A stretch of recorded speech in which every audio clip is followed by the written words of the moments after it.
Guess who's back? Back again. The Shoe Dogs are back. It's Taylor Friend. Guess who's back? Guess who's back? Guess who's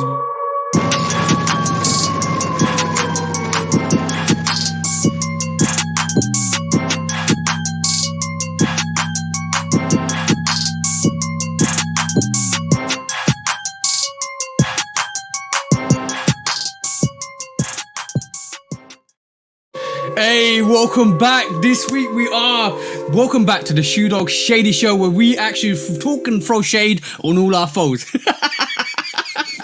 No, not really. I see what kind of part this is gonna be. Go ahead, man. No. Welcome back to the Shoe Dog Podcast, episode 119. Welcome back.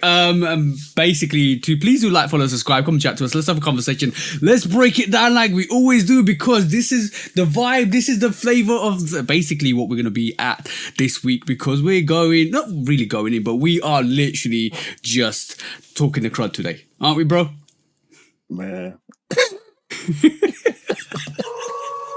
That intro took you by surprise, didn't it? No, it didn't. It was good. I like it. It lets me know what type of time we on today. Also, what time we on today, bro? We come to take over the world, first of all. But it lets me know what type of time we on. Because now you see, you don't know how freeing that was for me. Why? I came with a full clip today. You know what I'm saying? Ooh. So I got a full clip today, bro. Yeah, but like I said, please do like, follow, subscribe, come and chat to us. Let's have a conversation. Let's break it down. Please do follow Lovekickscustom. That's myself. And please do follow the bro, 808 Kicks ATL. Make sure you go and show love and support for the bro and myself. And like I said, come and chat to us. We're on Instagram. We're on the socials. We're on everywhere pretty much. And on YouTube. And also, you can listen to the podcast on all the audio channels as well, guys. But like I said, just come and do what you need to do. Yeah. And finally, all of that, stuff out of the way. Now we can talk. You always got to say it at the start, just to make sure people actually know where we are. Yeah. We appreciate everybody too. All the listeners, all the viewers. Which the viewers seem to be drying up, but the listeners seem to be picking up. So we appreciate all y'all. Yeah. But who going first? Because I got a story. Oh, by the way, I'll go. Go. Shout out to Anish. Obviously, it's always shout out to Anish nowadays. Yeah. Shout out to Kali. Shout out to Kali once again. Y'all make sure y'all go sub up to Collywood.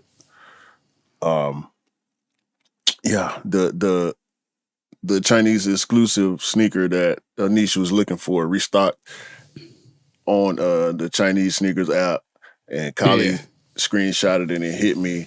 I immediately sent it to Anish. Anish immediately went to check the local, the UK resale prices, and sure enough, as soon as the restock hit, the resale went down. So Anish is going to be able to get his pair for a good price, which is what he's been waiting on. So shout out to Kali and shout out to Anish. Hey, that's how you do it, bro. Like, this is how you do it. This is what we're all about. And on my YouTube videos, on my basically at the end, I always say, hope you cop the sneakers you want, because you deserve to get the sneakers you like, and that's a true meaning from myself. And I help as many people as I can. And by the way, shout out to Dale. Dale last week was able to get me the 180, a Nike Air Max Ultramarine 180. And basically he went out of his way, not out of his way, he's picking up a sneaker, he's picking up the J Balvin's, and he literally went to the shop to pick up the pair. Then he came out of his way to give me the pair, and it wasn't even for me. Yeah, I told that. But I told that last week, but I wanted to say a special shout out to the bro, because basically I forgot to mention his name on the review. But so shout out to the bro. He was able to cop a pair he assisted my assist for another person, which is great, because this is how we work. This is what it's all about, and we don't hate. We don't hate if you cop the most exclusive pair. Well, I don't know about you, bro, but I don't hate. If you cop up a one of one and you wear it and rock it, I love it. I love it. That's my vibe because if you love it, I love it. That's as simple as that. No. Let's put it in full context, bro. Anish is on the GT Cut 3s. Yeah. What I look like Anish said to me, a lot of the sneakers that I like aren't sneakerhead sneakers. And my reply is, so what? Yeah. 100%. You're a sneakerhead and you like the sneakers. So you're a sneakerhead. So they might not be acclaimed by the culture, but that don't matter. Buy what you like, rock what you like. And every single pair that Anis has showed me, including the blueprint pair. He looking at the GT Cut 3 blueprints. Listen, man. And I don't mean to put your business out there, Anis. It's out there now, so it is what it is. But I wanted to add full context because it ain't like I'm helping him chase down some super grail status sneaker that the culture love. No, but sometimes there's other stuff be hard to get to. This man going for China exclusive sneakers. Yeah. You need help with that stuff sometimes, you know what I'm saying? Yeah, exactly. So, bro, like Anish reached out to me yesterday and he was like, I like those KD17 Binks. I was like, I like them too. Yeah. So, bro's got takes. He even went for the Pata Harachis. Yeah, he does like basketball. He went for the Pata Harachis. I think the vote variation. So, bro, we didn't like we personally don't like it. We not like it, but we personally wouldn't get it. And Anish loves it, and he got it. So, but the thing is, I'm not gonna disrespect him. I'm just saying, bro, that's lovely. Go get what you want. Exactly, bro. Like, but finally, Daniel picked up his Bread Force, like reimagined. I sent them to him. So yeah, that's another assist for the bro because basically I kept them there since they released, and he said, "Oh, we had this little challenge. We need to meet up and have who does the best fish and chips, London or Birmingham." And I was like, "All right, cool, we do that." I remember you telling me that. Yeah. And basically, y'all was going back and forth. Yeah, I went back and forth for a good while about that. Yeah, and we're still going to do it. We're going to try and do it. But basically, he was trying to win the Elkins Travis Scott Jordan 1 Low. And he didn't, which is unfortunate. So I said to him, bro, like, you've this pair sitting here. Let me just send it to you, and you can get it. But we'll do the fish and chip challenge when you're back in London, and I'll come up to Birmingham. He goes, yeah, bet, no worries. But yeah, but basically that's with him now, which hopefully will get there by the time this is like issued, which will be Tuesday. But yeah, it's awesome. Like, I just can't wait for his reaction, and I can't wait for him to kind of open the box up, look at the sneakers, put them on feet, and rock them. That feeling for me, like sometimes I do vibe with this. Sometimes getting somebody a sneaker is more rewarding than actually getting it for yourself. Do you get that sometimes? Hey, Anish got Supreme Bacons on the way.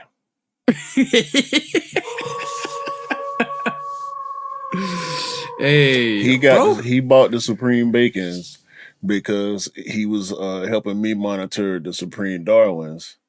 Yeah, and he ended up looking at all the other Supreme Nike collabs, and he fell in love with the Bacons, and they was below retail, so it was an instant cop for him. He's your bro. He is basically looking at sneakers. We're airing his business not too much. You might need to stop. Yeah, he's looking at sneakers under retail. Don't tell all your business if you don't want it to end up on a podcast. I'm sorry. The opportunity presented itself because you know how I feel, right? I don't like to talk about the sneakers that I'm trying to get too much because I feel like I'm jinxing myself. So I did that for him with the GTs and the super. But now that the GTs, the price done cut, pun intended, the price is cut on the GT cuts, and now he got the Bacons are actually on the way to him. They've been authenticated in the whole nine, so he got them. you know. Yeah. But yeah, this carrying on from this, shout out to Anish, bro. Like literally, keep doing your stuff. You're an amazing person. You always reach out to us every single day and talk about sneakers. You love sneakers as much as us, and we will hopefully have you on the show hopefully this year sometime soon. But yeah. Bro, do your thing. Do your thing. Keep being awesome and keep doing your thing. Like everybody else out there, keep doing your thing. You keep doing awesome things and keep progressing with your life and keep hitting your goals. That's the most important thing for us. Is as long as you're happy, we're happy. That's the main thing. But bro, I'm going to say this week, right? You know what? I showed you that sneaker on a podcast a couple of weeks back where it was absolutely dingy, right? And it was wrecked out to bits and it was literally, the bro gave it to me. He loved it so much. He said, I can't get rid of these. I told him to dump them. I told him, you need to dump these. He goes, no, but can you clean them for me, please? I said, all right, cool. I'll clean them for you. But you're not supposed to leave them on your toolbox in the garage, in a car garage, which is going to get like grease and dust all over it. And he was like, I still need to stop that. Well, I cleaned both of them, and yo bro, it looks fantastic. Creases out. I'm gonna tell him this is what I've been doing. This is what I've been doing yesterday and the day before. Creases are out. I even got I went above and beyond for him. I gave him new laces because the laces that he's got, you can't get the grease out. I've left them in like a solution which has got like, we call it Vanish, a solution which you can actually just meld in. I'm going to put them in the washing machine, and then on top of that, I gave him new laces, and I got some patches, which is like these repair patches for the back, because one of his sneakers has got like that tearing in a lining. So I'm just going to put that patch in the back, so it's going to be better sneaker than he actually got it. So I went above and beyond, and I said to him, if you put this in the garage, I ain't gonna talk to you again. Because you don't leave your sneakers. Look, I know Cam leaves his sneakers in the bathroom, that's another matter, but you don't leave your sneakers in the garage to get greasy like that. That's horrible, especially when you love them. And you can't be doing that. You can't be doing that. No, but no, that's dope, bro. Like to be able to put a pair back in the game for that, they came back a long way, bro. I know you got them on video. You doing a video? Yeah, I'm doing a video for it. Yeah, bro. When y'all see this video, he put in some work on them. So shout out to you and shout out to him for now. For now, hopefully he appreciate. It took me a lot. Yeah, it took me a long time to actually get around to them because, bro, I'm just super busy. I'm really, really busy all the time. But I said to him yesterday, I finally got around to your sneaker, and this is how it looks. And he was like, "Oh my days, that looks absolutely dope." And I said, "Yeah, bro, I got them back. I got them back for you." You can tell he put some work in it because the toe box there's a bit of a tear on the toe box, which comes through from actually wearing it a lot and creasing a lot. I'm going to recommend him putting some shoe protectors in there. I'm going to recommend him putting some tissue. I'm going to actually get some tissue paper or a newspaper and just put them in there to actually kind of compact and leave the actual toe to make sure it's not creasing when it's actually not worn. So I'm going to recommend him do that. I'm going to tell him to get some crease protectors to wear. Shoe trees. You need to stop with that crease protector business, bro. No, I'm just for this one, because that crease protector will stop him creasing his sneakers. I'm like, if you iron out a sneaker, it's still going to come back with the creases once you wear it. So that's what I'm going to recommend to him. I'm going to just give him the recommendations. Bro, it's a shoe, bro. Yeah, it's gonna crease. Like we got to stop this, man. I'm 100% against crease protection. I promise you. Really? I'm against it, bro. I'm done with crease protection, bro. I love creases on my sneakers now. Yeah. Oh, by the way, there's a very big trick to not getting creases on your sneakers and without crease protectors. Walking like a duck? No. Yeah, walk like a duck. I'm done, you go flat-footed, walk like a duck. But bro, I'm done, dog. I'm done with all the antics, all the sneaker crease protection antics is over with for me, bro. Yeah. I'm cool. I won't mind the crease because they mine. I hardly put any crease protectors in my sneakers anymore, but I do find if you guys don't want to put crease protectors, I do find it's very handy to have them very loosely laid, like have the laces very loosely laid, and they won't crease. I found that like I put the military blues, like basically I walked around all day in the military blues, and there's not a single crease on this at all, and this is loose laid. That's because of that shoe though. Yeah, true. That It ain't won't that work on a ain't Jordan 1. that ain't because of them laces. I ain't gonna go for it. You can't do that. You can't tell me that on a foe, and I'm gonna go for it on a different sneaker. If you could say it for a different sneaker, I might be willing to listen to you. But I I don't might try it. see because I stopped loose lacing a while ago. Like it was before my birthday. Last year, at some point towards the end of last year, like last fall, winter time, I decided I'm tying my shoes every time. And Yeah. from that point forward, even Jordan 1s, I tie them. You know what I'm saying? I don't tie them all the way to the top lace hole, but I'm tying my sneakers every time, bro. And I think that kind of coincided with me. Now, the crease thing was before that. The Royal Toes. Mm-hmm. Because he had bought the logo guavas. He got the military green and the guava logo pack Jordan 1s. Yeah. And on one of them, you know how the heel will start to crease up on Jordan 1s? Yeah. I showed him my Royal Toes. And in that moment, because he was complaining about his creases, and I showed him how much worse mine were because I had worn them my Royal Toes so many times. I done wore them Royal Toes probably 20, 30 times, especially when they first hit. I was wearing them a lot. When I showed him the creases on the back of my shoe, I started to gain an appreciation for why the shoe was creased. Not the fact that it is looking crazy or no, I started thinking about the times I was wearing the shoe. You know what I'm saying? And so I'm Yeah, like, yeah. that's the story of this sneaker, me and this sneaker together. You know what I mean? Yeah, yeah. I think a lot of people forget that. It's like they don't. You don't have any. It's like wearing a war jacket. It's like you Yeah. remember every single time you worn it, every single time you put it on feet, every single time you've actually had. When you wear it in the rain, when you got caught up in a certain situation, you remember that. Trust me.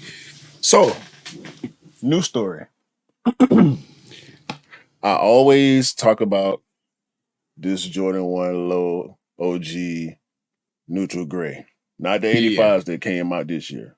It's the one that And came bro, out. your camera made it look like it was pure platinum. When you pulled it out, it was all white. Yeah, it's the light, bro. There you go. Look at that. Look at that. Beautiful sneaker. So now look at that. If you look at that, you may not be able to tell that me and I'm gonna just call her the dancing lady. We cut the rug up in so many different pieces last night, bro, at this it was a cancer event, right? A cancer fundraiser, silent auction event.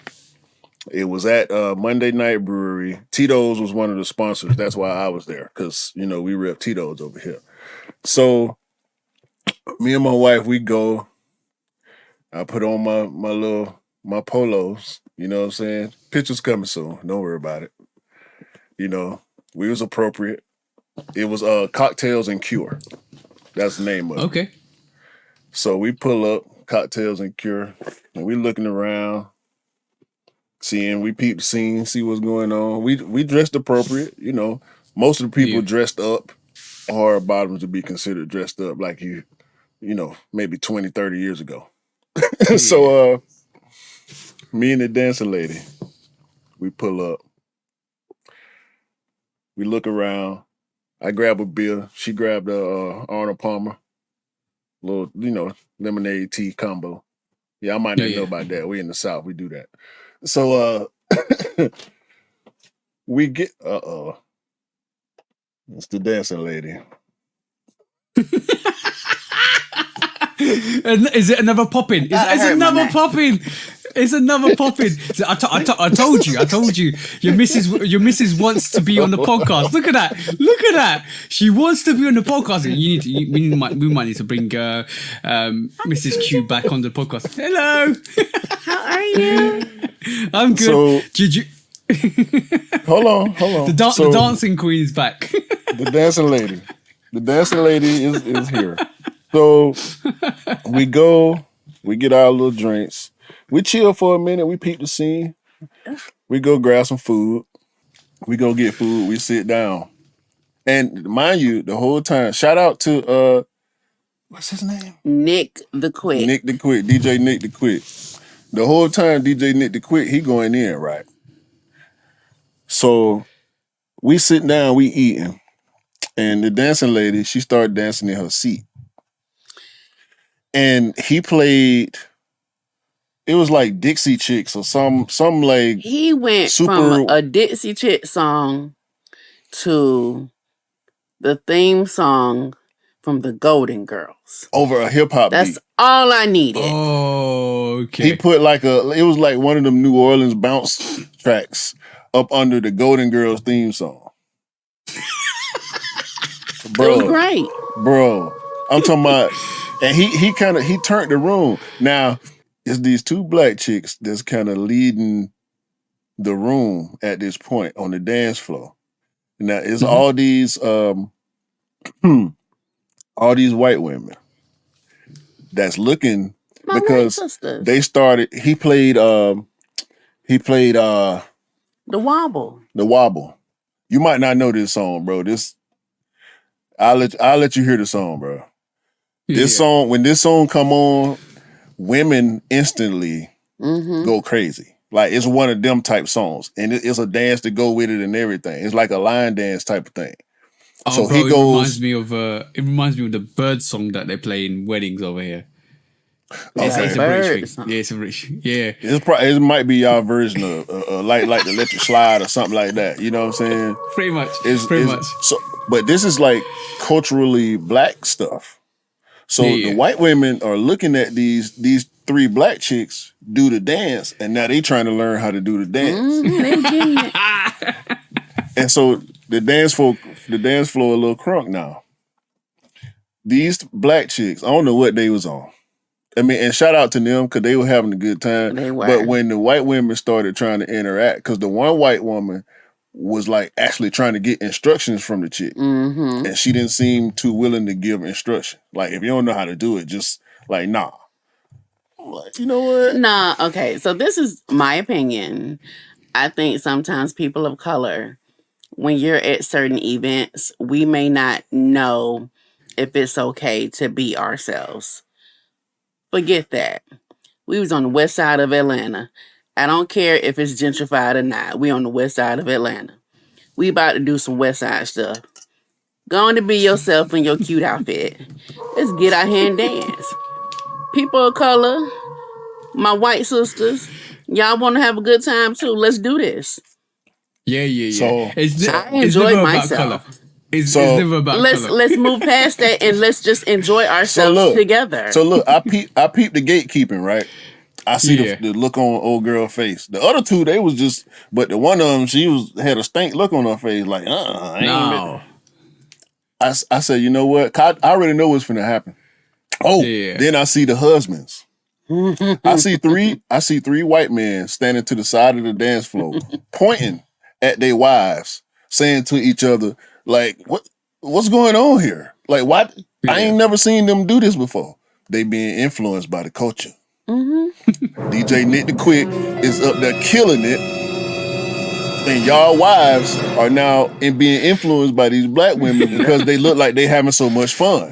Y'all over here looking sus. Y'all looking sus. Music, bro. Yes, music, bro. I'm right with you, bro. We partying now. So I peep all this, right? I said, I know what's finna happen. Cause she sitting next to me itching. She busting out whole hands in the air, everything. I said, I'm finna go outside. It was the Golden Girls thing song. I said, I'm finna go outside and get me a little smoke in real quick. I loved it. Because it's finna go down. By the time I came back, She was already on the dance floor. Yeah. Because then he played Webby, Wipe Me Down. Wipe Me Down. You know, he played independent first. Look, I got up on Webby, Wipe Me Down. He played independent. Because you finna wipe me down. I was outside when Wipe Me Down came on. By the time I made it, because he played the whole song. You know, DJs sometimes don't play the whole song. Wipe Me Down, he played the entire song. By the time I got back in there, it's Wipe Me Down now. Yeah. Shoulder, chest, pants, shoes. You know what's going on. So then he goes immediately, for some reason, as soon as me and the dancing lady get on the dance floor, he goes into the Atlanta set. There we go. Now, we going crazy. But this me outside. I'm looking. Even when I'm having fun, I'm still looking. So I'm seeing people watching us. When we went to the dance floor, it might have been 5 or 6. No, it wasn't even that many. 2 or 3, 4 or 5 people. I'm gonna say maybe 3 or 4 women. I turn around, bro, because I'm looking at the DJ because he killing. I turn around, people bumping into me and everything, bro. We just started a whole epidemic in there. White men in there going crazy. They off the one white dude, and his wife was black too. And she was just looking at him smiling. He ended up going crazy, bro, like a movie or something. You know what I'm saying? I'm like, dog, this dude, he was so fun. But nah, bro. No, you know what he was? Remember Chappelle's show when the guy would just break through the robot? You know what? Yeah, the Chappelle show. The Chappelle show is one of the greatest shows. I'm gonna get a DVD box set. That's one of the greatest shows ever, bro. Ever in my personal opinion. But bro, allow that code snitch.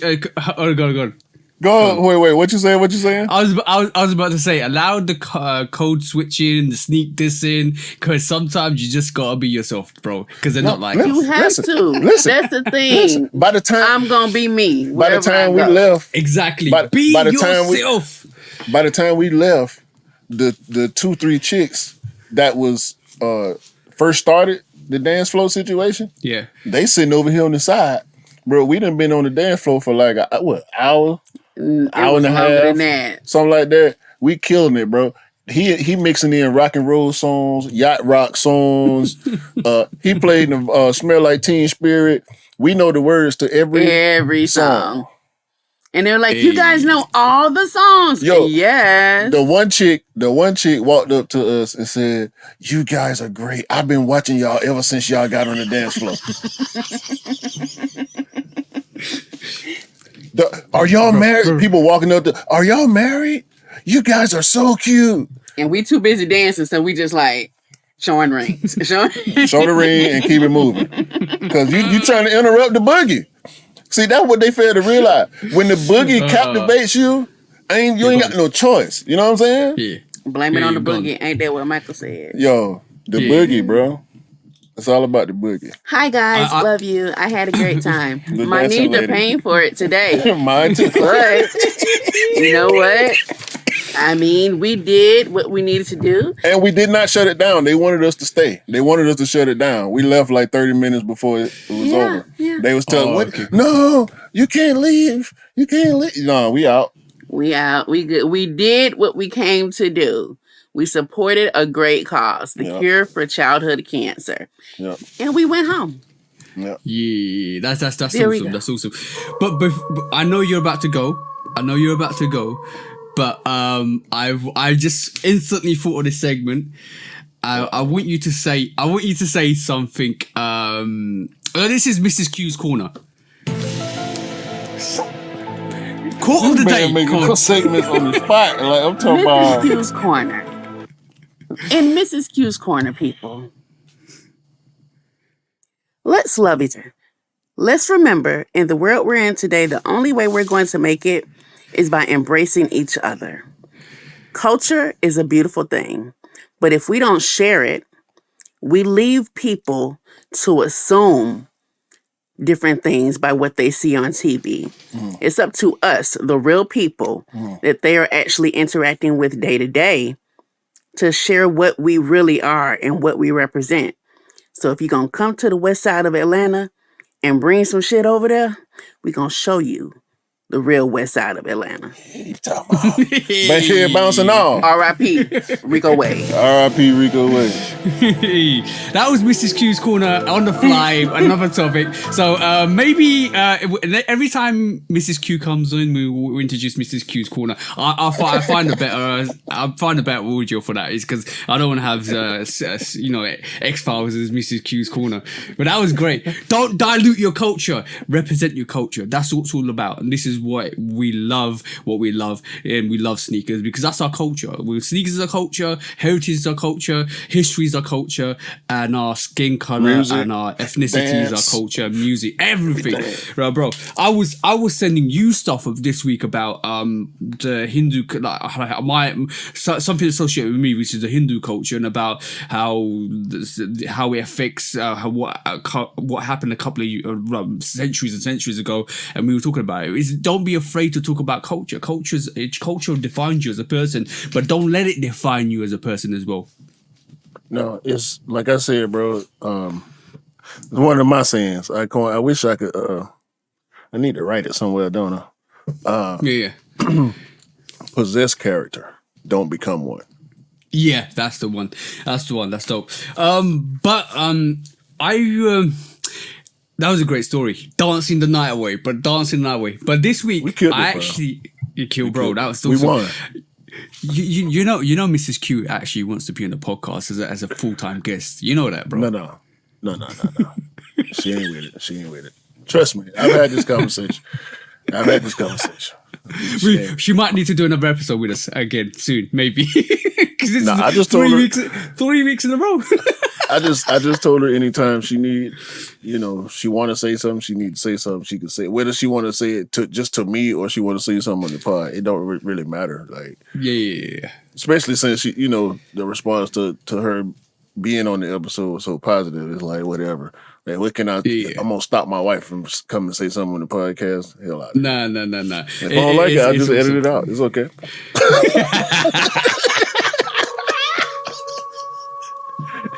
Anyway. Let's hope she doesn't hear that. Oh, by the way, I've been I might need to do a review on this actually because I picked up like 6 cargo pants. You know cargo pants, are you? Mm-hmm. I love cargo. I love cargos. I actually fell in love with them more over the time because I spent like the beginning of this year looking at cargos, like this one, that one, this one, because I had a variety, and I just thought, let me try and get some more different varieties. Like I'll probably do a video on it just to show people where did you get them, how you get them, where the best places to get them, because basically I've got 3 different places, and actually 4 different places, and the variety of the cost of them goes from like a sale version from like 22 pounds to up to about 75 pounds, which is my most expensive one. But yeah, they're very dope. Like this is something that I ordered the week before, and then it started rocking into this week, and I was just putting them on, and they're dope, absolutely dope. Even different colors, like brown, black camo. I actually got another black variation, olive variation, or like 2 different variations of brown as well, dark brown, light brown, bro. It's so fire to wear, bro, and it kind of upgrades your sneaker world, because we always talk about sneakers, but it's also, like we always say, it's also good to rock different fashions with your sneakers. You can't just rock, you can't rock a sneaker and have like a bin bag on you. That's what I'm saying. Mm-hmm. You got to rock and flex like you're supposed to flex. You gotta be at least clean. Yeah, clean is the minimum as a sneakerhead. And it's not about designer either. It's not about designing. No. It's about the what you pull together. No, it's about cleanliness, bro. Like you said, how you put it together. Yeah. Styles vary, bro. I have style conversations a lot with my partner E. I just mentioned him. I'm glad I got a reason to mention him again. So I want him to come on the pod too at some point. And he got his own pod too. Shout out to Warrior Class. But his style is similar to me, but his color, the way he views color is totally different. Yeah. Like, I respect that. I remember having the one conversation with him about gray. I agreed with him that gray goes with everything, but he don't have a problem with mismatching grays. Like I try to match my grays. Like Yeah, there's different even shades if of I grays. go gray on gray, if I go 2 different shades of gray, that's all I'm gonna go. He'll go 3 different shades of gray, 4 different shades of gray. You know what I'm saying? So I remember having that conversation with him, and at the end of it, we had just had to agree to disagree and be like, well, that's just style choices because neither one of us was gonna let up. Yeah, but that's a good thing because basically variety, like if everybody thought the same, it would be boring. It would be a boring place. Variety is key. Like variety, culture, and heritage is always key to everything you do. Like I like certain things. I like to put certain things together because it feels nice to me. And the main thing is what people forget, and what a lot of people forget in life is if it makes you feel empowered and happy, then it's a good thing. If it doesn't if you do something for somebody else to impress somebody else, that's not empowering you, that's empowering them. So you lose that whole emphasis of empowerment in yourself, because basically when I wear a sneaker, bro, and I feel like it's absolutely dope and I'm like vibing, nobody can tell me nothing about that sneaker. And I will be like wearing whatever I want to wear, and people might like it, people might hate on it. I don't care because I feel good, and that's the most important thing. Yeah, that's all that matters, bro. Like, Yeah, we can disagree or dislike all we want to. When it gets to the point of hating, that's where you're wrong. yeah. That's where you mess up at, because you sound crazy to people who understand that it don't matter. At the end of the day, it really don't matter. So what's the point of taking time and energy? Excuse me. I'm getting sick just talking about it. Like you taking time. I like the way you rolled off. I like the way you rolled that off. Bro, you taking time and energy and effort to be negative. Yeah. I don't like it. I'm negative on being negative. Yeah. You know what I'm saying? Point, bro. Why? You wasting your time, bro. You find something better to do. Go find something. Go look at something you like. But you know what they say? 2 negatives makes a positive, bro. See what I'm saying? It don't. You just cappuccino. No. 2 negatives makes a double negative. Yeah. But you're negative about being negative makes you positive. So I think that philosophy, it works. So that's what I'm saying. Well, yeah, in that case, bro. yeah. Yeah, that's what I meant. That's what I meant. Exactly, bro. But basically, this week was eventful. Like, forget about. I love the fact that we talk like this and we just basically vibe and we just say whatever we want to say, and it's great because sometimes we have magic on the podcast. Sometimes we say magical things on the podcast, like the Jordan 3 secret push, and now we got another Jordan 3 coming out on the 10th of January because we missed this out of the whole release show because basically we did the release show before it was announced. There's a few things popped up.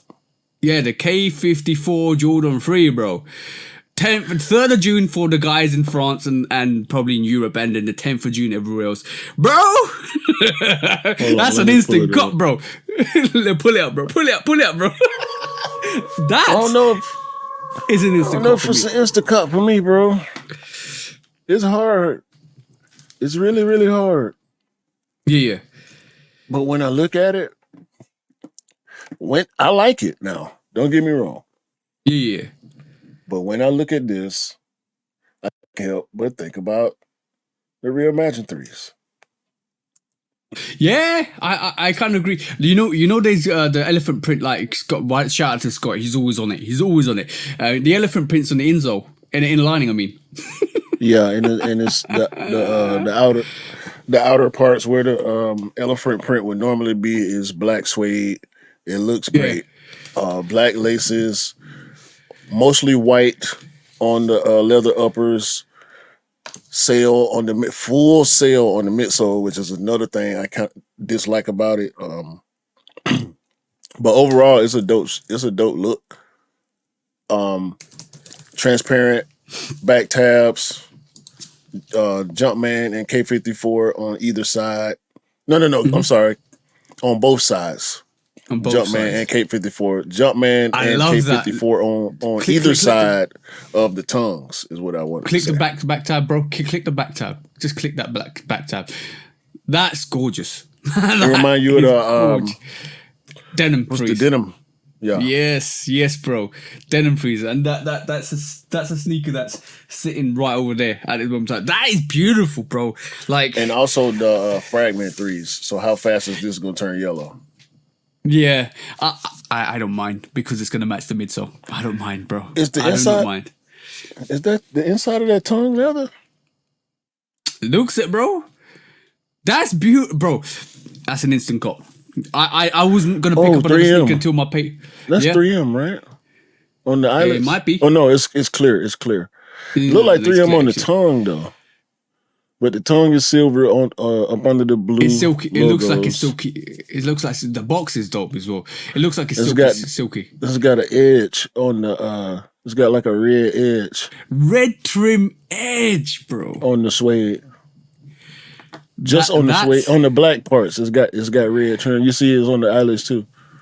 Yeah. Yeah. You don't realize this year. The box. Yeah, box yeah, version the too. box. Man. Go ahead, You don't realize this year the top 5 sneakers of the years might be Jordan 3s, and that's no cap. That's no cap.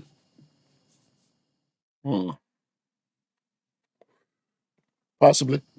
I could, Possibly. somebody gonna have that. Somebody gonna Balvin have 3. that. No. Balvin 3. Somebody gonna have A Ma that. Mainere 3. Balvin's- I'm on my ear. Nina Chanel. Nina Chanel, The Black Cement 3s. Black Cement Quite a K54 3. is not gonna make it. Do you reckon? Nah. I think it's gonna do better than the past few K54 drops because the 7 Yeah. did horribly.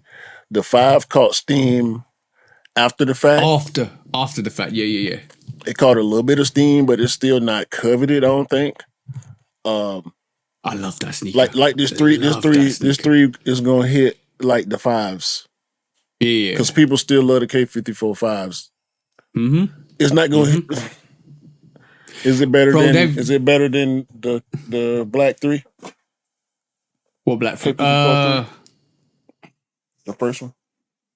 Or the white one? That's an interesting I think it's one. better than the white one. I ain't willing to say it's better than the black one. Bro, you know they do 2 variations of friends and family and this white variation. I want to see that black variation of this. It's gonna be they should have gave us the black one and let this be the friend and family. Why No, you no, even say that? This ain't even a quick strike, man. Are we doing quick strikes now? No. We're not, It's supposed to be a discount. Yeah, but by the way, let me just mention this. Opium Paris have got another airship coming out. Yo, bro, that's another variation we never talked about in terms of the release. And I think that's coming out soon as well, probably in June. I'm definitely gonna do a video on my predictions. I'm just gonna predict what I feel because on what we're seeing with this actual range at this moment in time, especially with the airships, we're seeing that box label. I keep telling you guys, Nike and Jordan brand always tell you what they're gonna give you, and they tell you years in advance what they're gonna give you. And if you've seen the airship box with all those stamps from cities, there's 7 stamps on that box.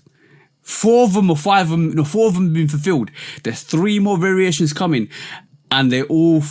I think I know where the collaborations are. I'm gonna leave that for a video. You tune into that, guys, because I'm gonna break it down. But bro, like me and Scott were breaking this down yesterday. Opium from Paris. We got the corporate Gotham. The Sogas from Beijing. All of those are on the box, bro. All of those on the box. So I kind of think I know what the other 3 collaborations are gonna be, and I'm gonna leave that for a video. But yeah.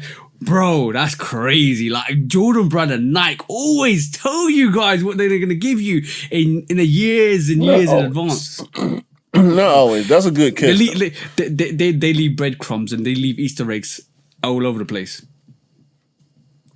Yeah, And if you catch it, depending you on catch what you're it. thinking about. Yeah, it's depending. If you catch it, you catch it. This is why You know how they move.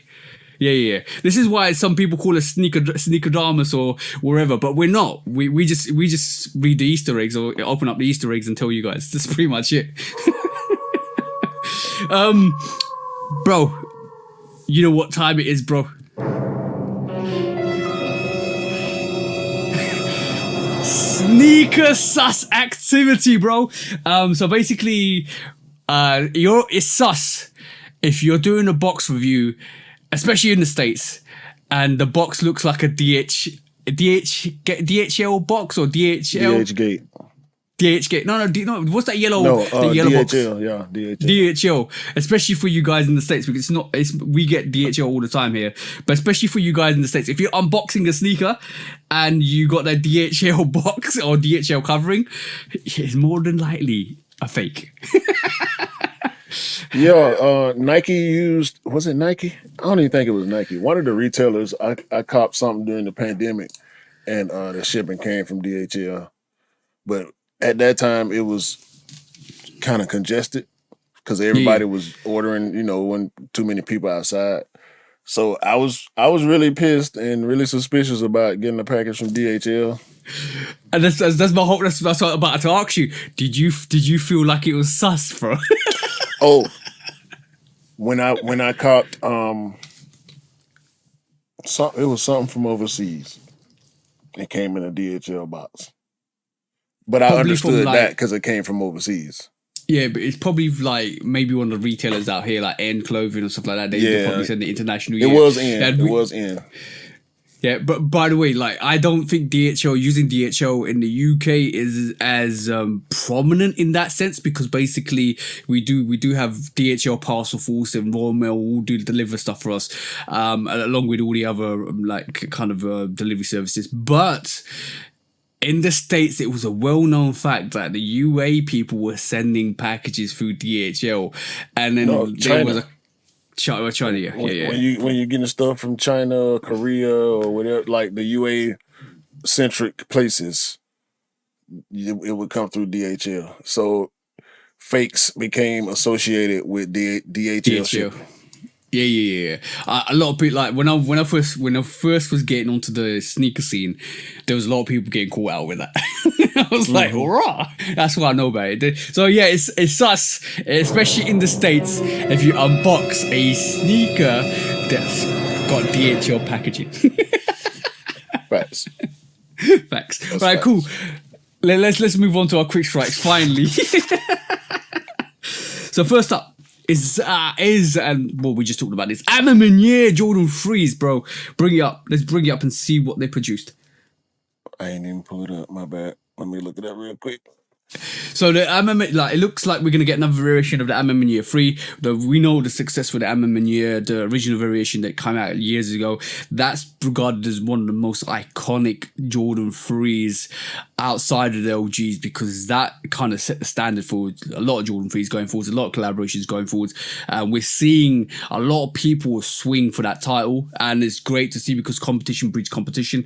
And we've seen like the Balvins, we've seen like Nina's doing her thing as well. We've seen a lot of variations come out, and we're starting to compare. Like that Jordan 3 is like the shatter backboard variation in terms of quality to the Jordan 3, because now every time a collaboration comes out, we're comparing it to that original A Ma Maniere Jordan 3, which is crazy, bro.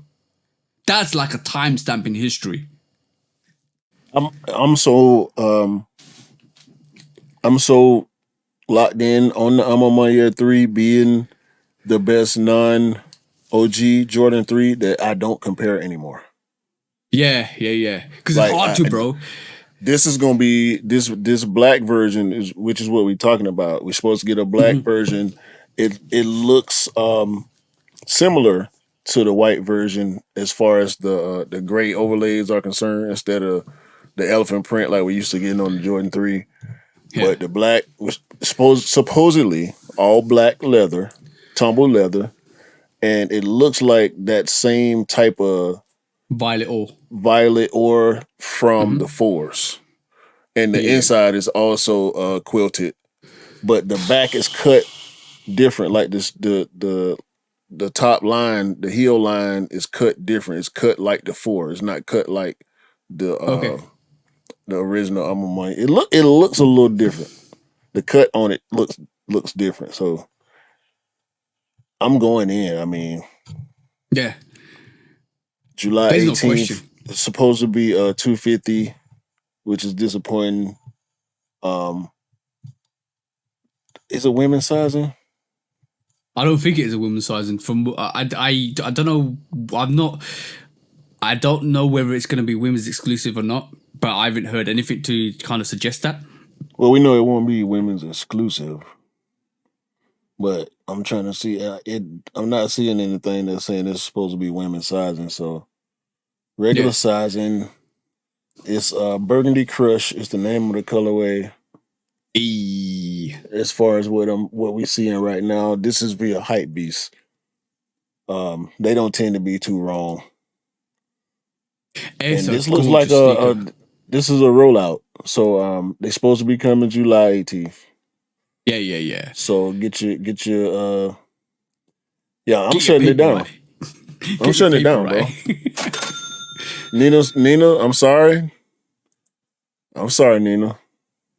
I'm shutting it down, bro. I don't want them Nina Chanel 3s. Really? Nope. I was already on the fence because it's the dancing lady birthday month, so I don't want to focus on myself. So I kind of want to just coast through this month. I mean, I just copped 2 last month, copped 2 the month before, so I kind of want to just coast through June.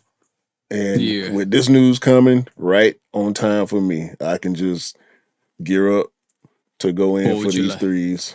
Yeah.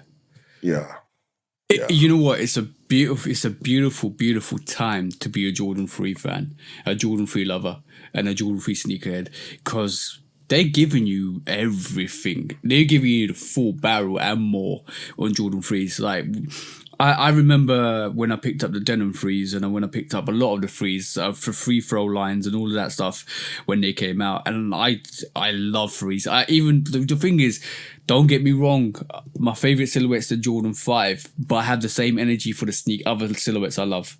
And that's the same thing with me.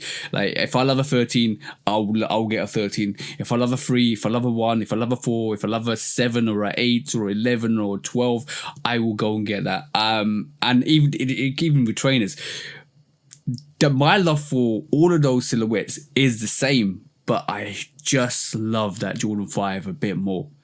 You see what I'm saying? But I'll keep the same energy. It's a beautiful time to be a Jordan 3 fan. Absolutely. That's fantastic. You know what? Those pictures made me love the A Ma Maniere 3 even more. You know that? No cap. And I'll say another thing. A Ma Mainere is the only sneaker that I'm willing to keep buying the same color of. Ooh. Because remember, I think it might have been last week or the week before, I was saying I'm starting to crack down on having too many of the same color sneakers. Yeah. That don't apply to A Ma Mainere. I want them all. Except the 12s. I still ain't reached back for the 12s yet. I still want the white ones. Yeah. But it's not in the forefront of my mind. Bro, I was lucky enough to pick got both that of them, don't you? Yeah. I was lucky enough to pick that up for retail, the actual white variation. And yeah, bro, they're beautiful. That's suede. Suede, bro. It's supposed to be a black pair of the A Ma Mainere 95s too. Is there? Yeah, we ain't seen no pictures yet, but I did hear that. Sorry. Yeah. I did hear that last year. Like, they were talking about two 95s coming out with the A Ma Mainere. I did hear that. Sorry. Yeah, that's my bad. All right. Moving on. Let's move on to the next quick strike. Otherwise, we've been reminiscing about A Ma Mainere for quite a while. So next quick strike, bro.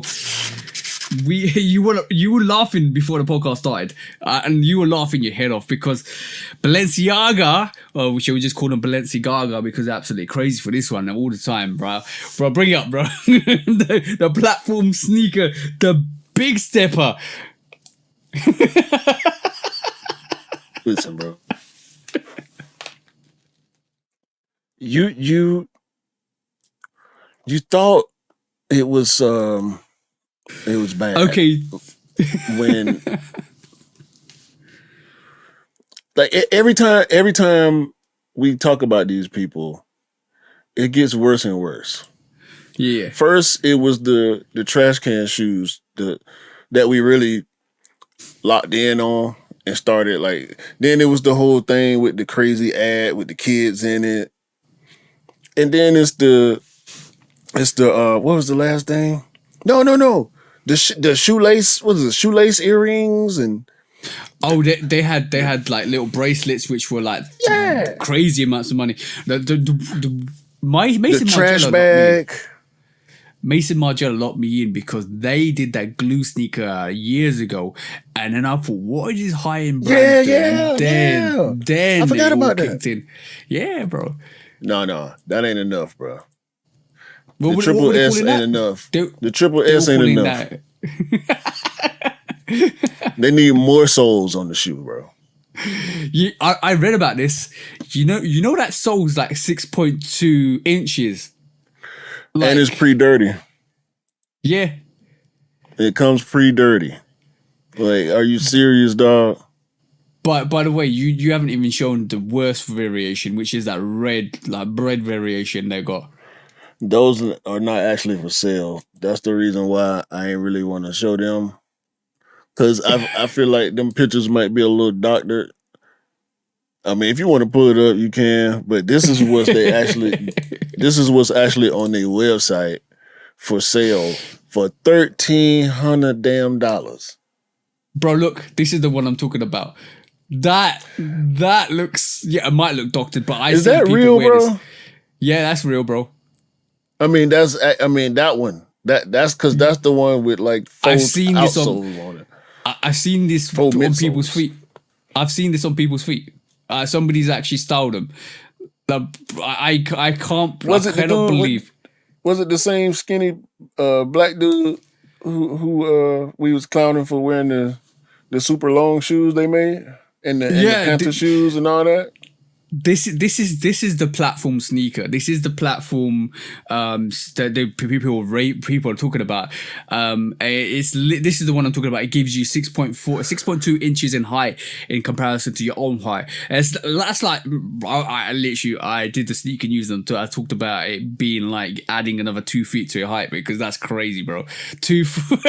That's you know what? I just on that. Let me actually look at the pictures and see if anybody's warm feet because I actually did see somebody where you got me, yeah? Go on, bro. Bring it up, bro. Because it looks crazy. It looks like you've got too many hovercraft. There you go, bro. It's real. It's real, bro. It's real.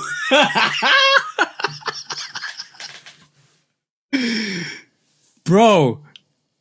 That's duck feet. Look how he walk. You talked about walking like a duck. That's literally walking like a duck.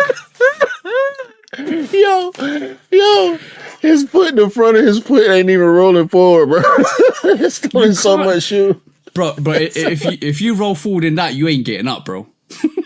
Yo. What size is he, dog? Like that dude got to be an 8, bro. That shoe look like it's an 18. Like, come on, dog. Like, come on, man. You might as well put some tracks on them Jones, bro. Oh, bro, you gotta take that off the screen, bro. Them the Colossus Maxes, bro.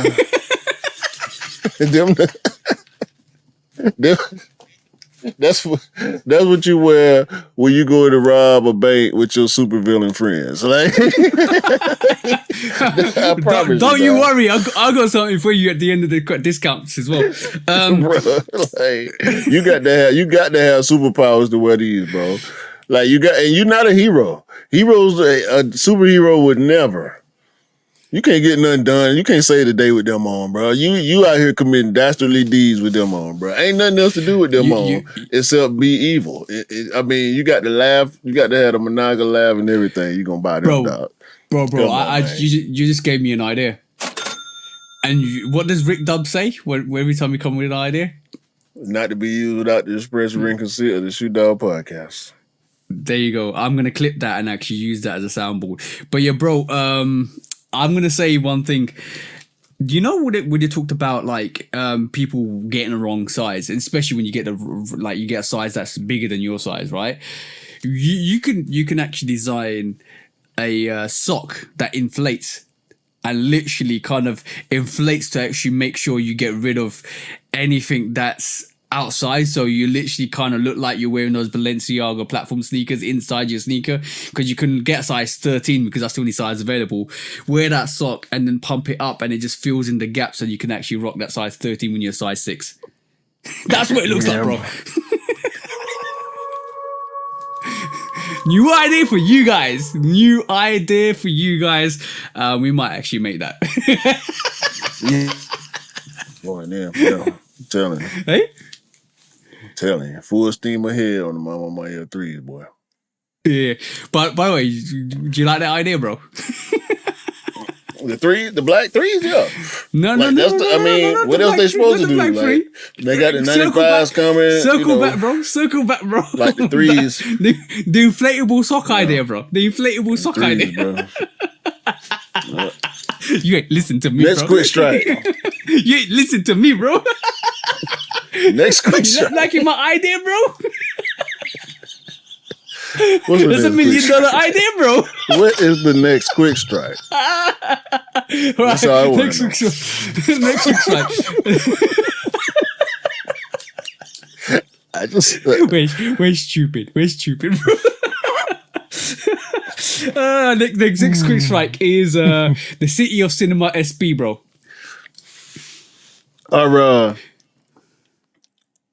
Shout out to Cam. Last time he was on the pod. See, I'm getting sick again.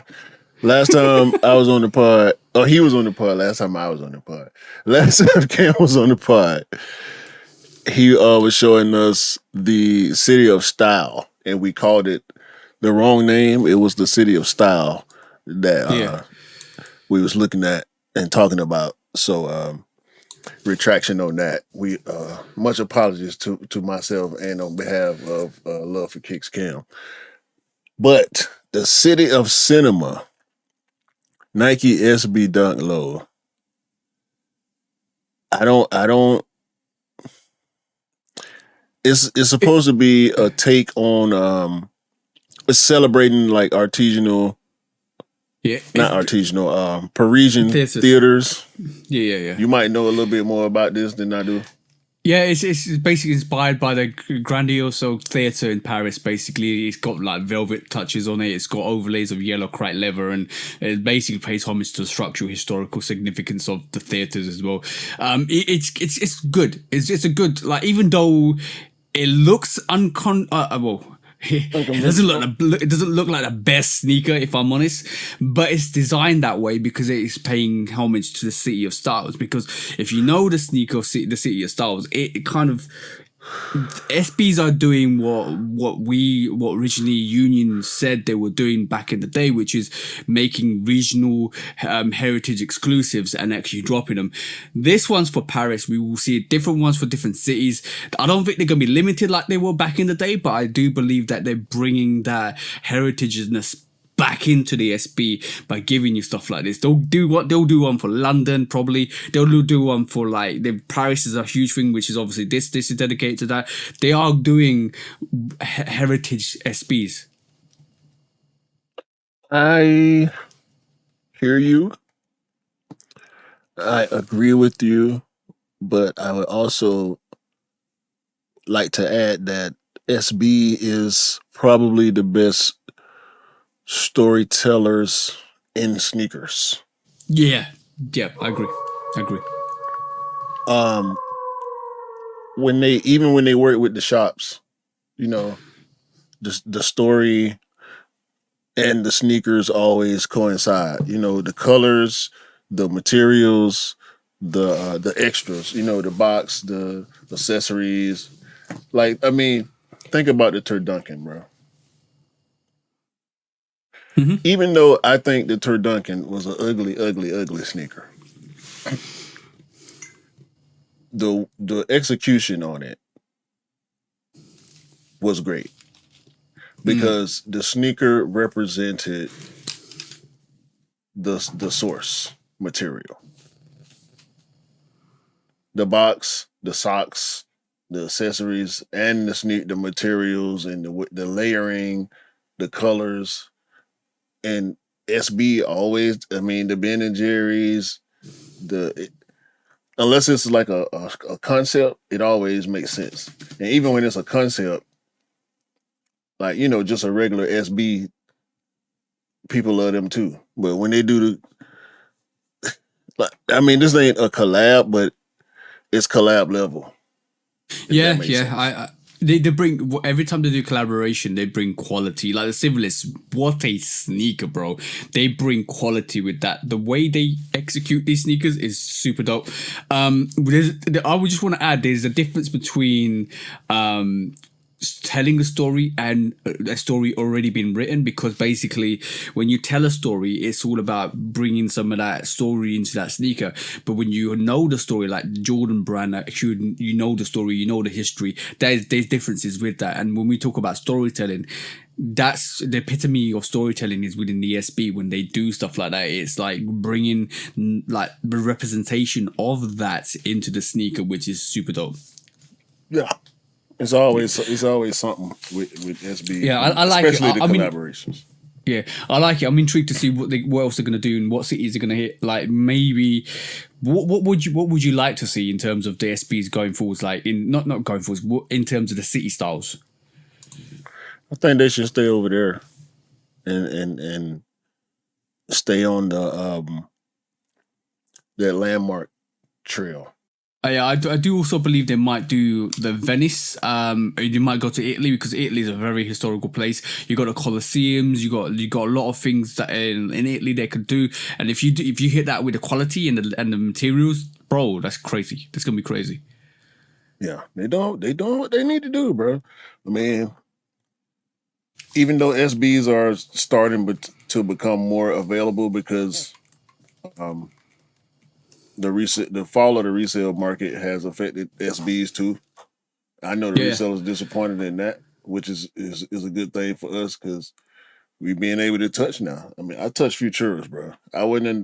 I guarantee you, I wouldn't have been able to get that shoe 3 years ago. So yeah, it's a good thing, dog. And SB gonna keep coming. They don't care. They gonna keep coming. No. You ain't hearing nothing because SB has always been somewhat limited on their releases. They ain't got to change their strategy. They can just keep doing the same thing.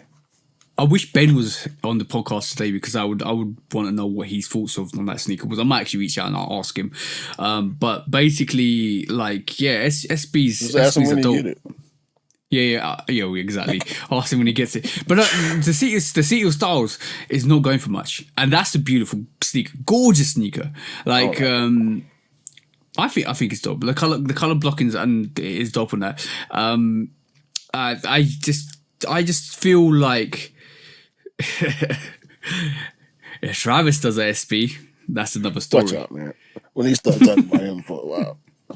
Yeah, 100%. Even though let me cross out another discount. I'm gonna just throw this in there because the black olive, we heard the black olive ain't gonna happen, but there is supposedly a medium olive that is gonna happen. So there you go. There your Travis news for the week, and we done with him. Yeah. Okay, moving on to the next quick strike. Nike accidentally gave 2 pairs of the actual Travis Scott canary yellows or Elkins lows to a sneakerhead by accident. I came across this. I don't know how much of this is true or if it's a cap, but if it's not a cap, this is crazy because basically I'm just gonna bring this. This is more of like a Instagram story because that's where people been hearing. You can't really find like these kind of stories on actual on the actual web. Yeah. But this one was like a bit like, okay, lucky you. Yeah, he goes, yep, got an extra 10.5 W with women's 9 men's. Wife called me about it earlier. Look, bro, he's got 3 stacks of them. That's crazy. That's crazy. Imagine Nike giving you a double dub. Well, this did happen to me once. I'm praying to the sneaker gods that it happens to me again. Tell your situation. Tell your situation. No, it was the 12s, the University Gold 12s. Yeah. I ended up with an extra 7.5. Yeah. And I believe I gave it away. I think I gave it away. I let my wife control what happened to it. I think we gave it away to a kid or something. Oh, okay, cool. That's good. Yeah, I ordered a pair. I hit for a pair in store. And then no, I got it early. I think I got it early. And then shout out to Black. Of course, he's a Steelers fan. So he wanted a pair. So I got his pair. I ordered his pair from Sneakers, and they sent me 2 pairs instead of 1. Okay. But that's having that happen on a Travis. I think that probably happened at least once every release to somebody. Yeah, bro. I believe that's true because shout out to Jonathan Davies. I think it's Jonathan Davies, the guy who got the double up from. Let me just open. Yeah, Jonathan Davies. Congratulations to you for actually getting a very. Yeah. But are you, bro? On a serious level, are you all right? In that situation, are you telling? No. In that situation, are you telling Nike that you? Okay. No. Cool. No, I'm not saying that. I'm not saying anything, bro. I had to say.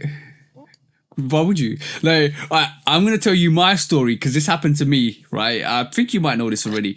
The alternative grapes, when they released, I actually got it on the sneakers app, and it went missing for a whole week. They couldn't find it. It went missing.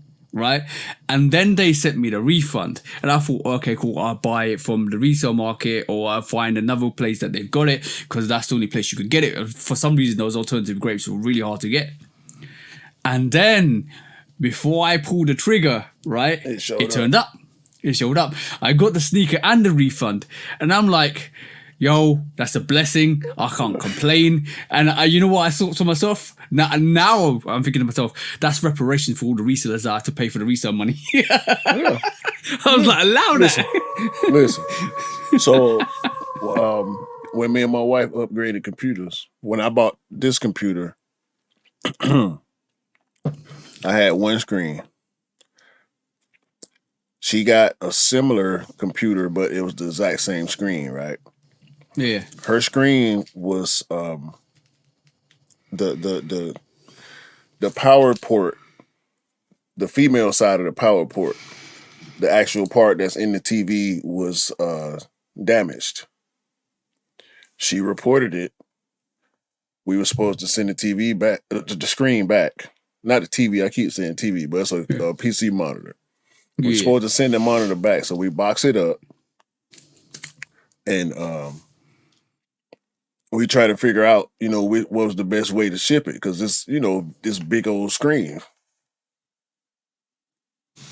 In like 2-3 days, Samsung had already sent a new screen. Okay. Through Best Buy, because it's a Samsung product. So the claim was with them because we had insurance. Samsung just immediately, as soon as the claim came through, like the same night, they just shipped out a new screen, same exact model. Okay. So that's one of my wife's 2 screens that she got downstairs. I end up breaking my original screen on the way to do the podcast with Rick. I think that was like episode 3 or something. Yeah. That was I ended up breaking my screen. That's why that part was looking kind of crazy, because we had to do a makeshift setup because my screen was broke and he didn't have the same type of. He had a TV. He didn't have a monitor. I needed a monitor, but we made it work. Whatever the case. So when that screen broke, the screen that I'm using right now is the original screen from my wife's computer. that we never end up shipping back to Samsung, and they never said, "Hey, what happened to the broke one?" Yeah, exactly. That's They weird. never It's weird. asked about But when you get given a gift, don't look a gift or don't look a gift horse in the mouth. Just accept it. Just accept it. Yeah, Simple. take it. It's cool. Yeah, It's cool. but yeah, is it your brother? Is it okay? Cool. Is it sus that if you're not, no, I won't call it sus. I won't call it sus. Like, some people aren't lucky enough to actually get gifted, or not gifted, but accidentally have luck thrust upon them like that. Yeah, bro. It's cool. I mean, when it happened, hey, take your wins, man. Like I ain't looking no gift horse in the mouth. It's a horse. Yeah. I'm gonna jump on it and ride. Free horse. Yeehaw!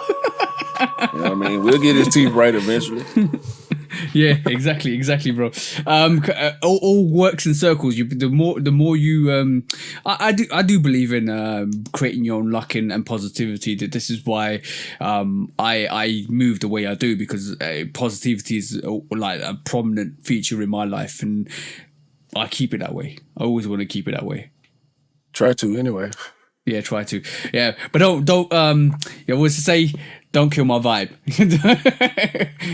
Oh, but you don't want to see me kill my vibe. All right, cool. Next quick strike, bro. So Ronaldinho, right, came to London because the Champions League final was this week, and congratulations to Real Madrid for winning it for the 50th time or 50th millionth time in a row, because not in a row, 50th millionth time, because they are just a crazy club at this moment in time. They're building the Galacticos 1,000 now. You can't call it 2.0 because 2.0 was done like 1,000 years ago.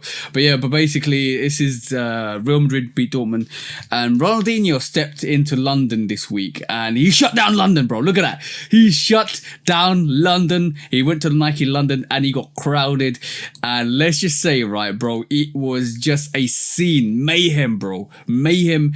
And guess what he rolled up in? Pink Nike Bentley. Yeah, with the swoosh on the side. He got a pink Nike Rolls Royce. Yep, with a swoosh on the side. With a big black swoosh on the side. Yeah, Are you kidding? But by the way, that's Ronaldinho, right? Is one. Okay, cool. The first time I ever saw Ronaldinho when he scored that free kick against David Seaman in the Pauls, yeah. That's a funky name as well, David Seaman. Pauls. He literally, they called it fluke. He said it was intentional. He literally lobbed the keeper, and England beat Brazil beat England in the World Cup. I think semi-final, quarterfinals, 1 or 2. It was a long time ago. And that's when I known Ronaldinho. Then he went to Barcelona, and then he was magical in Barcelona. Such a phenomenal player, and he is the reason why we have Messi today. Because number one, he's such a humble player. He basically educated Messi. Messi had natural talent. He was always going to be great, but he literally nurtured Messi in the Barcelona ranks. And then when it was time, when Messi broke into the scene when he was 16 years old, he said, "All right, I'm going to step aside and let you play." That's what you call a player. And then I think he left Barcelona and went somewhere else. But Ronaldinho was GOAT status, 100%. And this proves that he's still popular, bro. Coming to Nike Town in London, rocking up in a Rolls Royce, pink Rolls Royce with a swoosh, and shutting it down, bro. That was dope. That was absolutely dope. Yeah, from what I hear about Ronaldinho, and correct me if I'm wrong. This is something I heard. I don't know how true it is. I've heard him be compared to Shaq and Kobe. Him and Messi being compared to Shaq and Kobe in the way of listen. Yeah. For you. In the way I was just trying to get my hair out my face. Oh, my bad. I thought you were shaking your head. No. I was just trying to get my hair out my face. They say Ronaldinho could or should be better or he should have had a better career than he did because he was more concerned with his lifestyle than he was with his game. There are stories Kinda, that coming at that. Kind of like in a Allen Iverson type of way, where like his natural talent was so high level that he didn't really have to work at it. Had he worked at it, he would have been way better. That's just what I heard about him. Yeah, but the thing is, his achievements go down. He's won the Ballon d'Or. He's won three domestic leagues, Champions League. Won the World Cup. He's he's a goated player. Like not a lot of people can do what he did. Is he Messi level or bro? He's Messi level. Ronaldo level. Like he. Look. Like let's get this. And I'm saying like from what I heard. I'm gonna hear your explanation, but from what was being said, I think it was Chad Ochocinco who was saying this because he a big soccer dude. Yeah. Was saying like he should be he should be past Pele with his talent, the type of talent that he had he worked as hard as the reason I said Shaq and Kobe because we all know how talented Shaq was, but Shaq didn't work as hard as Kobe did. Kobe made himself that great. Shaq and guys like Shaq and Allen Iverson, they rely on natural talent more than they worked at it. Had they worked at it also, they would have been, like Jordan. Jordan's natural talent was there. But when he was young, before the natural talent kicked in, he had to work on his game, and he always worked on his game. And that's the same. That's the same thing with. There's a difference between ability and basically working hard to get to the skill. Yeah. So if a talented person can easily become an untalented person, easily, bro. That's gonna happen naturally with age. Yeah, and also you gotta keep working at your trade and keep crafting your craft because basically that's where you beat your talent because you could be talented to a certain point, but you need to work that extra hard. This is why Ronaldo and Messi will stay on and keep playing football once all the training's done. That's why people like David Beckham do basically do training, do a lot of things to actually up their talent levels, and this is what makes them great. Your comparison with Kobe and Shaq, I would say is a bit off because it was more like a student-pupil situation where Ronaldinho was mentoring a young 14-year-old, 15-year-old, 16-year-old Messi in the Barcelona ranks. And they didn't play together. I made them out play together once or twice, but yeah, they played together once or twice. But when it came to being the main man, for Barcelona was the main man. You're talking about Messi, how he dominated. Ronaldinho was the main man in Barcelona. Same thing with Shaq. Until Messi came along, and then he said, "I mentored you so much so, take it further, bro." That's what he did to Messi. Kobe was the young player, came straight out of high school. Shaq was already established. He hadn't won nothing yet. Yeah. But Shaq was the OG. That Lakers team that won them 3 championships in a row, that was Shaq's team. Kobe came along and became Kobe Bryant. He wasn't the Mamba until after Shaq left. Kobe increased his level after Shaq left. And Kobe said, and Shaq agreed, like he would be way higher in the GOAT conversation had he worked harder at the craft versus the lifestyle. That's just what's out there, and Shaq agreed to it. So that was the point of the comparison. It wasn't like a direct comparison. When I heard that, that's what I thought of. Like, not that Messi or Ronaldo didn't said anything about each other, but Kobe and Shaq actually, said that. They have Shaq knows that. Like, if had Shaq taken his health, his fitness more serious, he probably would have had more points than Kareem before LeBron. Yeah, I Because Shaq was an that's anomaly, bro. Like he that could do everything. Yeah, that comparison is quite intriguing because if you're a true football fan, you know what I'm about to say. Messi was Messi before he was Messi. People You knew could say the about same Messi. thing about Kobe. Yeah, people knew about Messi. But if you played Football Manager, and back in the day, your first person you're buying is Lionel Messi. Right, the first person doesn't matter your Premier League team, whatever team you choose to be, the first person you're going for.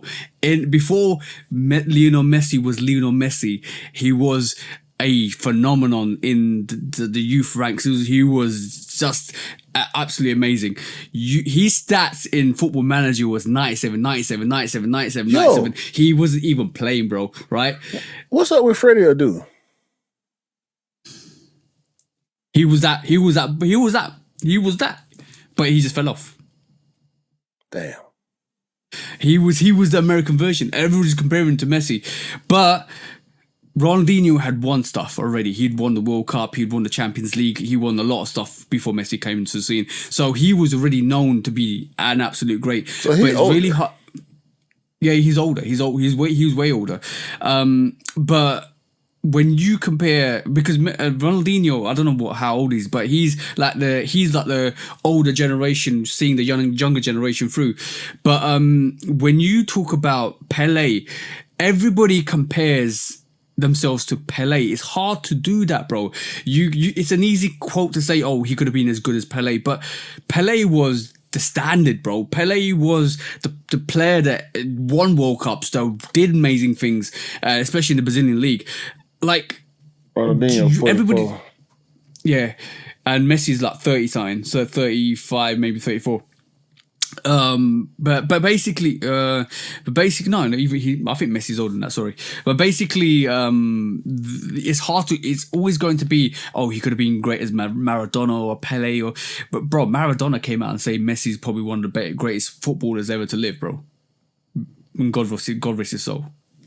Yeah, Messi 36. So yeah. Yeah, 36. Yeah.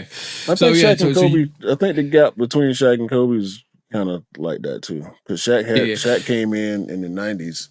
Kobe came in like right at, because Shaq came in like 91, 92, I think. Yeah. And Kobe was like 99, 98, 99. Yeah. Maybe. The only differences I can say is 96. Like I don't know. I might be wrong, but Shaq didn't mentor Kobe. If you get me. Yeah, but not in the same way. No. Yeah, not in the same way. Like when Ronaldinho, like if you get a chance, go and look at the Ronaldinho Messi document. Like there's a bit of a documentary out there that talks about how he saw this young boy. You know, right? Shout out to Barcelona, because Barcelona picked this boy up, and he was at a height. This is well known. He was at a height where he wasn't going to play football. Imagine, bro. He was too small to play football. They gave him like legal, not illegal. They gave him growth supplements and all that stuff to get him to the height he is at this moment in time, to actually allow him to play football. Imagine if Barcelona didn't do that, right? Because we wouldn't have seen one of the greatest players to grace footballing history. That's like that, man. Yeah. It'd be like that. By the way, before we move on to the next quick strike, shout out to Ant-Man. He couldn't get it done. I don't know.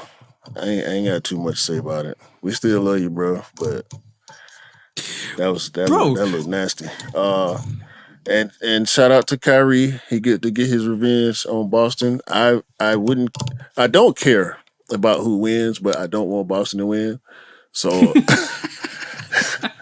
I want Kyrie. I'm not looking forward to having a conversation about Luka with a championship, but it's Boston and Dallas. If I got to pick, I'm gonna pick Dallas. So I want to ask you. I want to ask you a quick question before we move into the quick strike. Next quick strike, I mean. Why are people comparing? No, not comparing.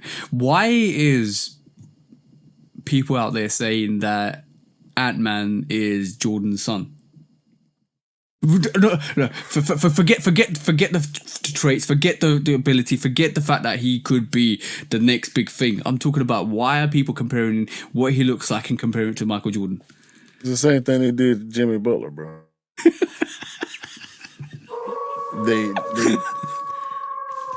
The story about Jordan saying something about that or alluding to something like that, I think is cap.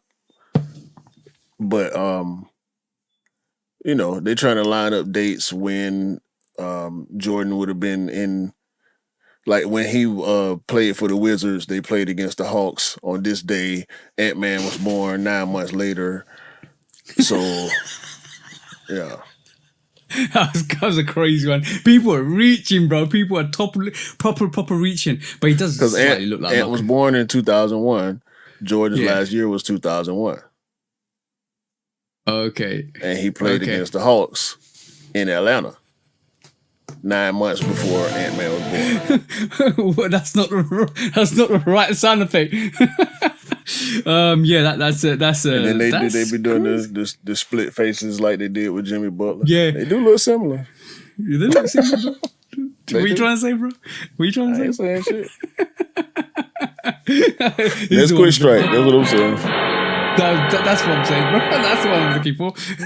Next quick strike, bro. Next quick strike. If I can get a button, there you go. So next quick strike is about Salehe Bembury, bro. What you got for me? I kind of figured these Crocs was gonna go crazy. Yeah, but they really did go crazy. They sold out very quickly, and a lot of people was disappointed. They ended up being $165, depending on where you live. $140 and $25 shipping. It's crazy. $25 shipping is always crazy. Yeah, that's the one thing I hate about shopping with boutiques is the shipping. The shipping be slow sometimes, but it's often high. At least $15 shipping. I can't remember last time I shopped at a boutique that wasn't at least $15 shipping. But people got W's, man. I mean, it wasn't.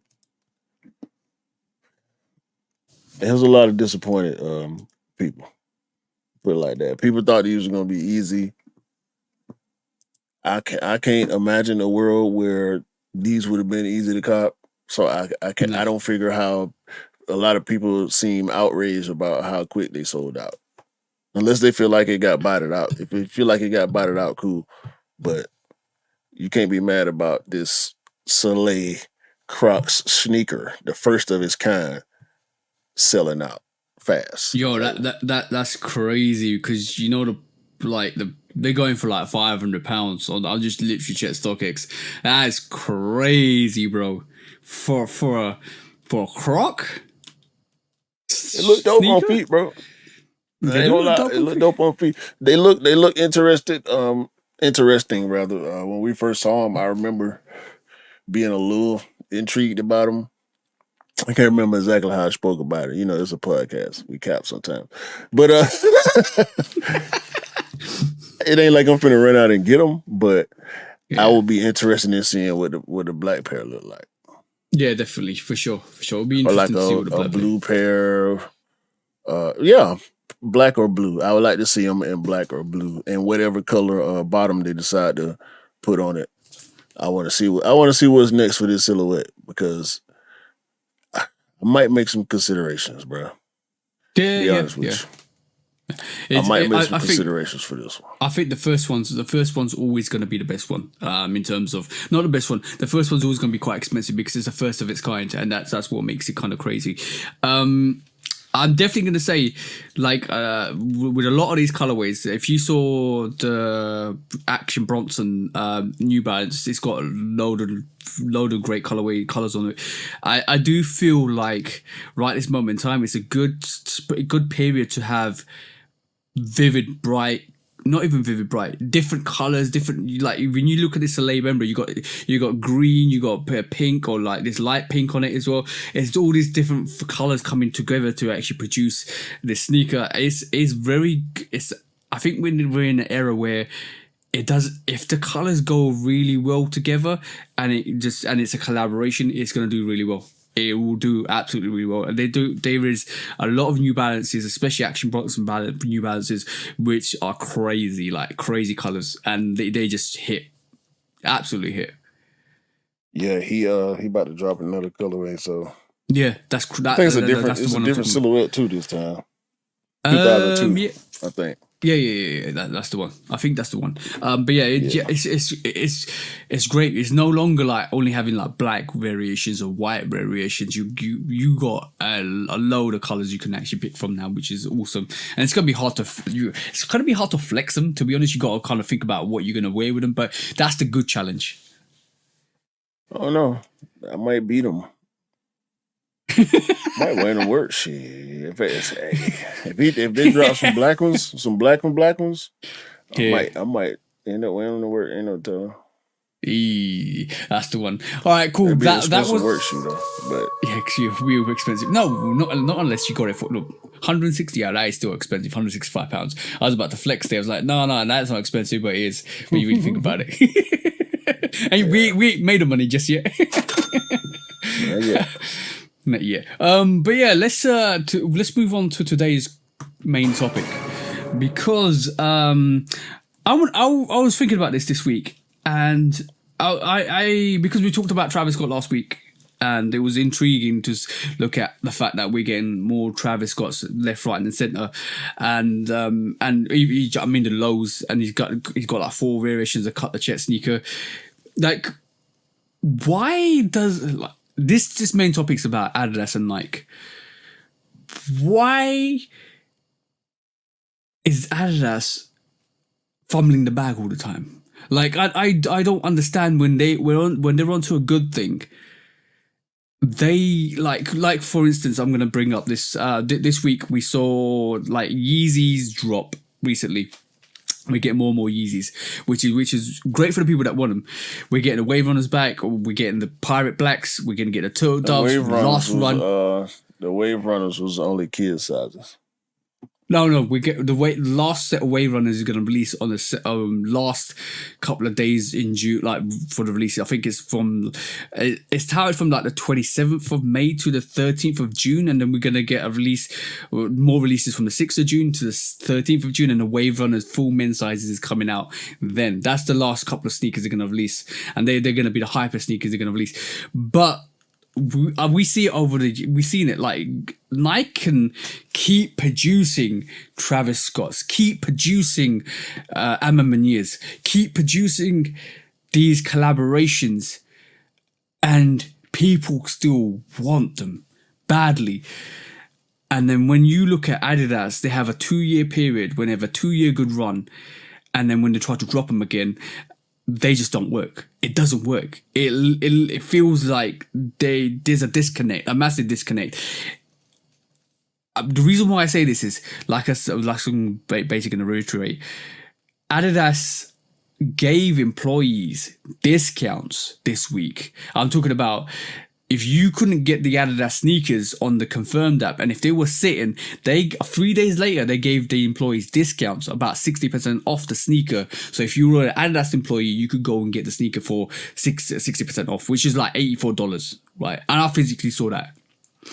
Then they're talking about any of these sneakers not dropping, they're going to drop in the outlets. That's crazy. This was happening when Kanye was still there. This is not like it's because Kanye left. We were seeing Yeezy 350s in the store sitting, and Kanye was still there. Why? Bro, it happened. 350s, not here. I saw it. The Kanye West was still here, and we were seeing 350s sit in the store. I don't recall seeing 350s. I remember seeing 380s. Yeah, and 380s. I remember seeing the 350. The what is it? V2, the knit ones. It wasn't V2.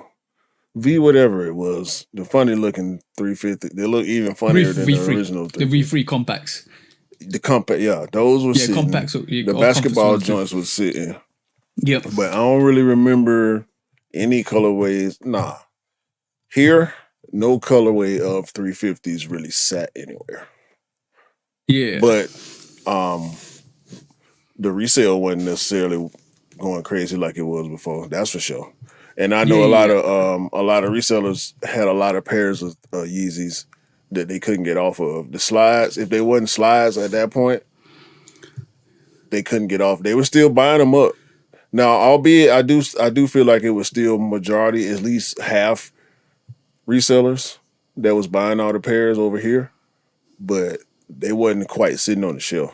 You might have been able to find a pair online here or there, but if they weren't sliding, the slides were impossible still. Yeah, slides are the reason why I think slides did well, and foam runners. The reason why I think they did well was because the reason why I think they did well is because basically they were at a low price, and they were easy to buy up, or pretty much majority of the stock. And then there's still people that wanted them, and that's what drove the actual market. People want them. People want to wear them. People like, if I can get a slide for like maybe £50, that's fine. I'm gonna buy it, and that was the narrative. But when it came up to like 350s, 380s, 700s, a lot of them were sitting. A lot of them, and resale 700 sat too, yeah. Yeah, 700 sat over here. Yeah, so you just saw the resale market just decline, but why? Every so often, it's with Nike, they can consistently oversaturate the market in terms of giving you Travis Scott. We've seen that more and more this year, and giving you A Ma Maniere, giving you this and giving you that, and we talk about top collaborations. And let's not cap, like Kanye West was a top collaborator for the only one. Adidas. Yeah, exactly. Now we're seeing most of it comes to the drama with Kanye West, and this is why Yeezys are what we're doing. This is why I referred back to the situation when Kanye was still there, and it's still happening. It looks like Adidas are always working on a 2 to 3 year trend where we saw it with Pharrell Williams shoes, with his NMDs. We saw it with NMDs. We're seeing it with Yeezys. They can't keep consistent. They can't keep that trend up. They don't have the cultural equity. That's the conclusion that we came to last time. When the NMD fell off, so did Pharrell, because it was about Pharrell doing what he did to a silhouette that was already popular. When the silhouette stopped being popular, the collaboration don't work no more. The collaboration don't have the same effect. When Pharrell did shell toes, nope, didn't work. People bought them, yeah, but they didn't sell out. They weren't talked about. We brought them up on here, but that's because I like Pharrell, so I wanted to talk about Pharrell. You know what I'm saying? But outside of Yeezy, when Pharrell ran out of silhouettes, that worked. Because that's always the problem with them. No matter who the collaborator is, the silhouette is going to determine the popularity for them. Yeezy was their Jordan. Mm-hmm. So when Yeezy don't work no more, Adidas ain't got nothing. They got Jerry. Jerry's not moving the needle like we wanted him to. Because I wanted it to work for Fear of God. I was talking trash, but that's just competitive. You know what I'm saying? It came to most of the trash I talked about Jerry not being able to save Adidas and Edison Chen not going to be able to make it work for them. That's me being competitive. I hoped that something positive would have came out of that for them to where they could have another spark, another run, another I'm not with you on the timeline thing. I think that might be a coincidence that I'm gonna tell you. the I'll NMD totally died, and then the Yeezy came, and Yeezy had a super long run. But now the Yeezy is gone. What else they got? I'm going to allude to that Jerry Lorenzo a bit more, because basically when he left Nike and went to Adidas, a lot of people wanted to see what he was coming with. A lot of people waited to see what he was coming with, and then People stopped it waiting. came. Hey, then they stopped waiting. It came to a point where it became sour. It almost became to a point where people were like, what's happening? Where is it? See what I'm saying? And then it was almost like became stale milk, where it's like, and this is a good comparison, because like to me, it feels like Adidas just sit there like stale milk, and it just goes sour. But with Nike, it's like fine wine; it just ages well. And that's the comparison I'm doing, because when Jerry came from Nike, everybody wanted to see what he's going to do with Adidas. And it took years to get to this point here. And now, because it's taken so much time, people are like, well, we wanted it 2 years ago. Where was it 2 years ago? He needed to come during the height of Yeezy. He needed to add to what Adidas had going on when they were in a good competitive space with everybody. Not just with Nike, but New Balance and Asics and Crocs and all these other companies. They had problems when Yeezy was rolling. Everybody had problems from the amount of attention and money that Yeezy was generating. Every company that was dropping sneakers had issues with that. Kanye was taking, or Yeezy was taking money out of the pockets of Nike, New Balance, all of them. Everybody. But we ain't got no choice but to acknowledge the fact that he was all they had at that level. Like Nike has, and New Balance has too many silhouettes, and the collaborators come and they knock them out the park. And let's rephrase that. Let's rephrase that. Nike and Jordan brand have too many popular silhouettes that they can use. And that's where it is. Not the fact that Adidas haven't got the same amount of silhouettes. It's Nike and Jordan brand got popular silhouettes that people love. Asics can keep making gel-like collabs, and they gonna work better than any of them other collabs that Adidas dropping all the time. Even when we talk about them, we bring them up and we say how dope they are, and we don't hear about them no more. And next time you see it, it's on sale. Yeah. Like that A6 Marvel pack, bro, that X-Men pack. Come on, dog. Yeah. That thing disappeared, bro. And sure you don't hear about it no more. But you ain't gonna find no pairs on sale. You know what it is? You also forget the marketing. We know like Adidas marketing is great. Like no, not Adidas. Nike's marketing is great. We know that for a fact. We know that. All they got is Ant-Man right now, bro. Yeah, they got Adidas has got Ant-Man. I'm gonna say this, and you know what? It probably, if it happens, if it doesn't happen, I don't care, because I do feel like Ant-Man's going to be a Jordan athlete or Nike athlete one day. That's happening. So. That's happening. But he's going in though. He made a new commercial. Yeah, I mean, his commercials be funny, bro. His commercials be funny. See, if y'all ain't seen, check the new Ant-Man commercial where he addressing the haters. Ant-Man's so Atlanta, bro. He's so Atlanta. I love him to death, man. We must protect Ant-Man at all costs. But it's like when we talk about staple of collaborators, we obviously we've seen Edison Chan leave, Sean Witherspoon leave, but then they've replaced obviously Virgil, God rest his soul, he passed away, but he set the trend for like whatever we're seeing now. Travis is there, Union's there, A Ma Mainere's there. Everybody, bro. You ain't got to go down the list. No, exactly. It's too long because you're gonna end up leaving somebody out every time. Yeah, and shout out to everybody that's collaborated with Nike and Jordan brand, but and New Balance lives long too. It ain't just Joe Fresh goods. It's a staple of collaborators that really, and like, let's be honest, bro. The Jordan 1 is not doing well, but everybody wants that Travis Scott one low. Everybody will want that Travis Scott one high when it comes out, when he does one, when he decides to do one. Everybody wants that Jumpman Jack sneaker, which is his own silhouette. Like that, the influence that their staple of collaborators bring to the table is crazy. Like when we talked about A Ma Maniere and you just set the standard with that A Ma Maniere 3, and bro, they do their thing.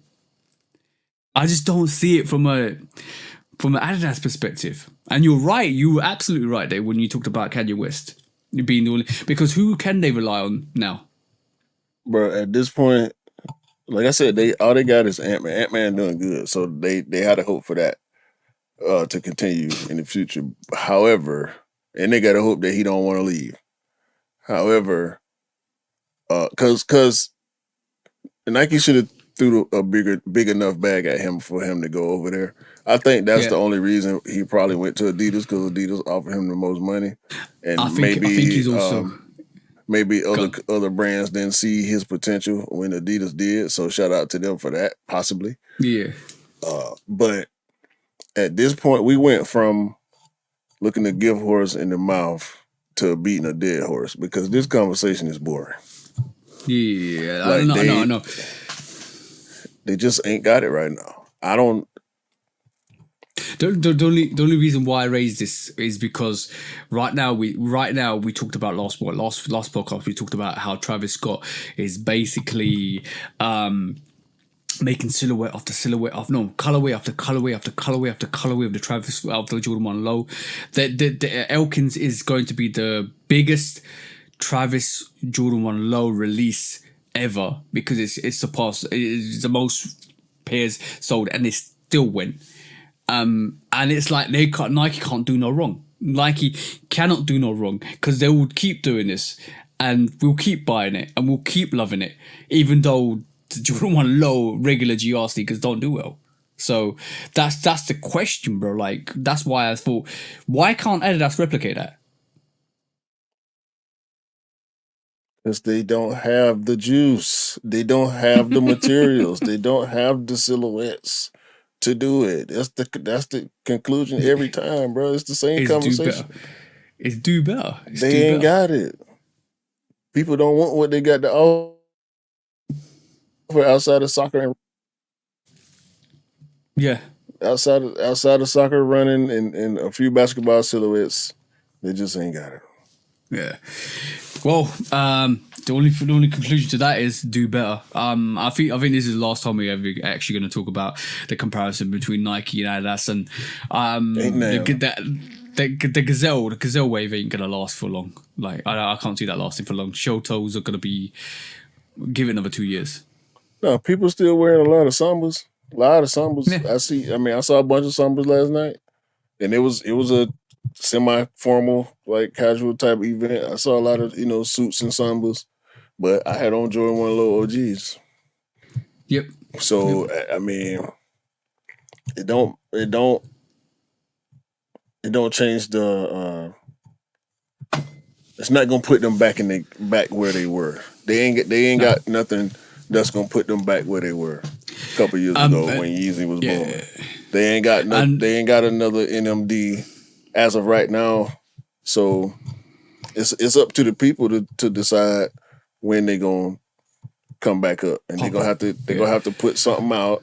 They tried it with the 4D. I see 4Ds. I see 4Ds all the time, but the 4D didn't pop with the culture. What's the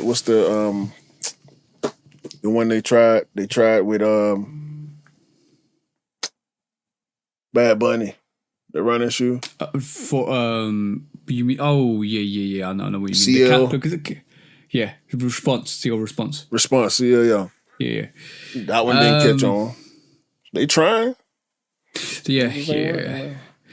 The funny thing of the whole situation is the fact that Nike always respond back, and they always say, "All right, cool, you do that, we'll do it even better." Bang.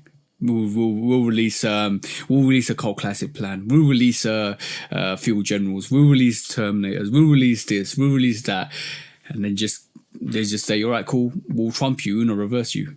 See, I appreciate the responses from Nike. Like I appreciate them bringing the Field General back in response to the Samba, but that's petty. We're gonna get into that too in a minute. That's just pettiness from Nike because once Yeezy stops, it's over. Yeah, and they liquidating. You know what I'm saying? Like what you were saying. Oh yeah, about this is the whole thing. This liquidation. 60% off for employee. That's liquidation at its finest. You know what I'm saying? They trying to get whatever they can get for this stuff and get it out of here so they can move on from the situation. Yeah, and like it is happening. It's like a couple of podcasts ago we talked about how Adidas was Adidas were just saying, "Here's 500,000 stock, get rid of it." That's what they were doing. Mm-hmm. This liquidation. They're just rubbing their hands and moving on to the next venture. But yeah, let's it'll be interesting to see what Adidas do next. Yeah. Let's just hope they do better. They bring back the juice and they bring back competition, because even though most, like me and you, wear Nikes all the time, if we didn't have New Balance and Adidas and Asics and all of the companies rivaling Nike would just sit there and said, we don't need to do much because people still buy our sneakers. Competition breeds competition. And when you see some of the stuff that Nike do, it wouldn't happen if it wasn't because of other people pushing them. Mm-hmm. So it's good to see. Let's just hope it happens. Let's hope it happens. But that was today's main topic. Let's not talk about Adidas and Nike anymore going forwards, except for what you're gonna do in the court case. But this will be the got two questions. Hey, let's start. But I got a couple of funny things. No, one funny thing and one thing I want to talk to you about. What? Anish, shout out to the bro. This is always coming because of Anish. And bro, you give us good content to talk about as well. What's the time limit that you would leave on a sneaker before you sold it? Like in terms of if you wasn't wearing it for that time limit, then it's time to think about selling it. It depends on a couple of things. I do consider time first and foremost if I have no plans. That I always say that. If I'm not actively trying to find something to put with it, because more than likely the reason I ain't wore it yet is because either I'm holding it for something specific, and these are the variables. If I'm holding it for something specific, a specific occasion or something like that, that's one variable, which then I have plans for it because I'm holding it for a purpose. You know what I'm saying? So that constitutes a plan. So that sneaker's in the good. If I'm not actively looking for a fit and I've had it for more than, if I forgot I had it, yeah, it's as good as gone. Okay, yeah.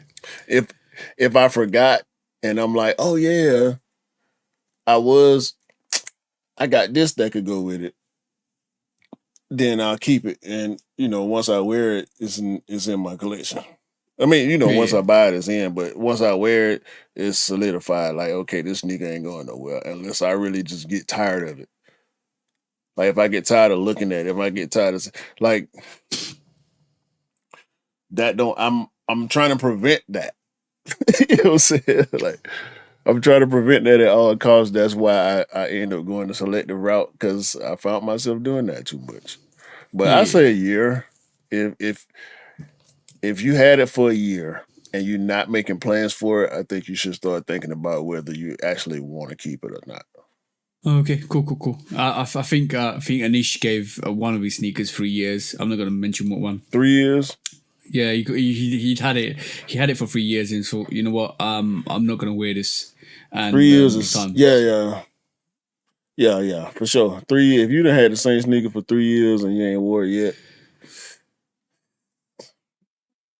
it depends on the type of collector you are. I want to wear all mine. So if you cool with just having a shoe because you think it's cool to have it, whatever. But if you're trying to wear your collection, 3 years is pushing it because you gotta at that point you gotta at least start wearing it around the house. Yeah. Otherwise, you're gonna blow it out. Depends on what I need sneaker to it put is. my cool grays on. Matter of fact, I might do that today. Yeah, well, dope sneaker. Last thing I was bringing up is I saw something funny this week, right? And it maybe comes under some sus activity, right? But maybe because they're a younger sneakerhead. But I think this is essential. You need to know this, or people need to know this. There was a comment on socials, and somebody said, "Wasn't it strange that Michael Jordan was named after a sneaker?"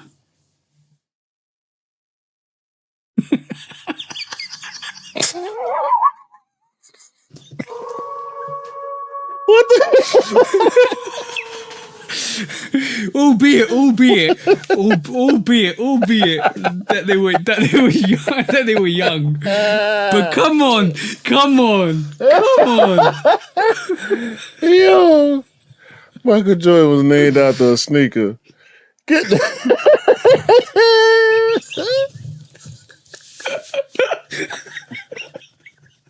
I knew that would make you laugh. You know what? This comes back to what Triple H said in the Complex, when he went to Complex, is the fact that Michael Jordan is now outlived. The shoe is more popular than him. Yeah, and because of Travis, it's that Travis effect. Because people are like, Travis Jordan 1 low. Why is Michael Jordan named after Jordan?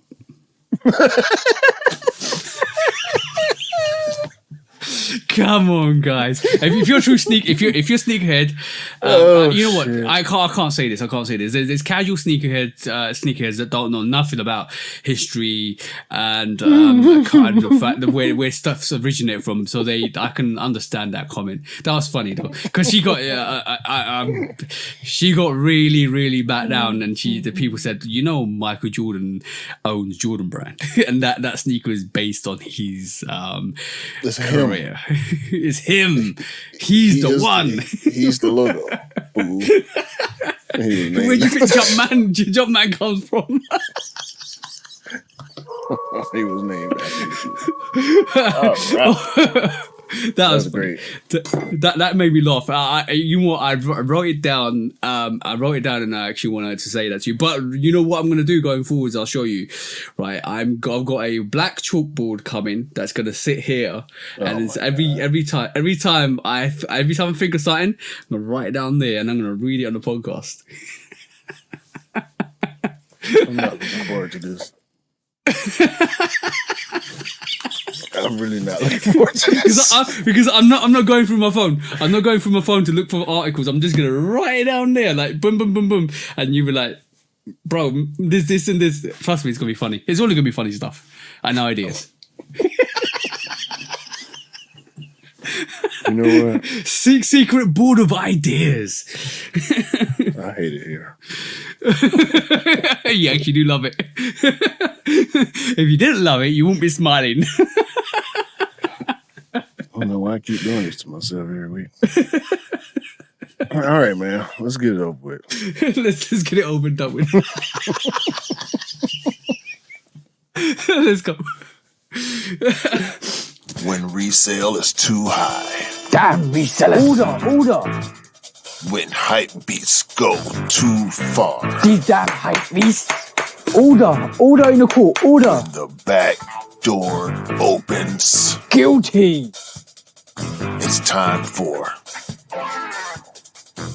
Order in the court. the sneaker court of public Guilty. opinion.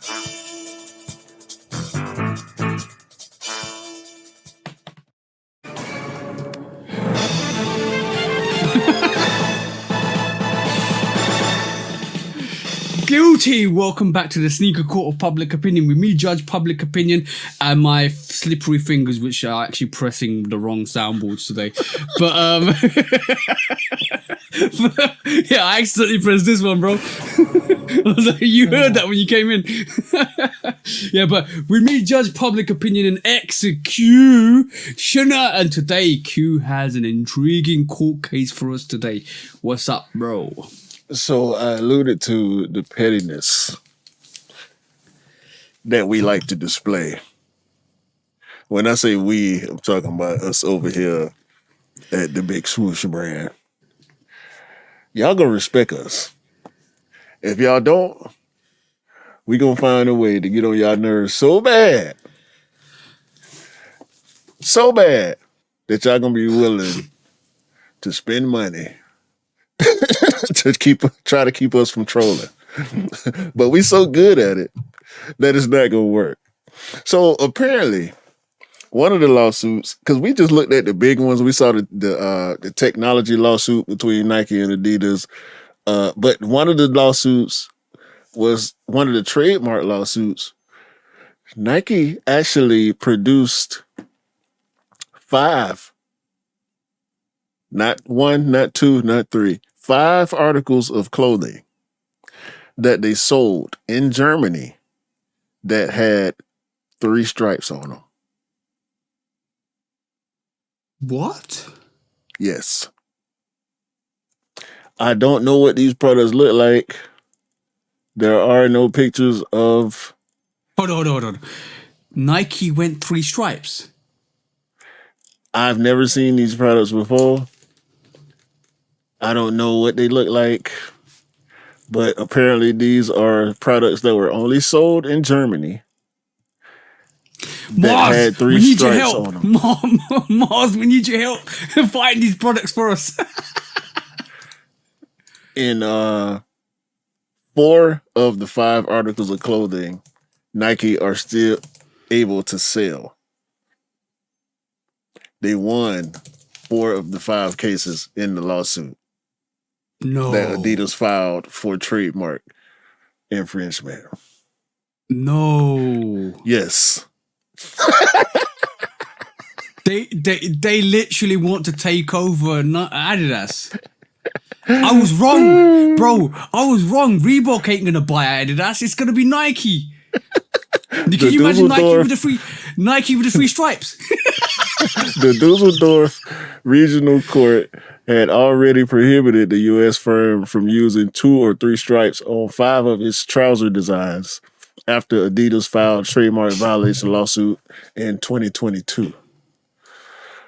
A year ago, the German-based brand decided to revoke its legal filing against Black Lives Matter's yellow 3-stripe design because they didn't want no smoke, no backlash, no civil backlash from going against Black Lives Matter. But they did go against Nike, and Nike's still able to sell 4 out of the 5 articles of clothing. No. This is trolling at its highest, bro.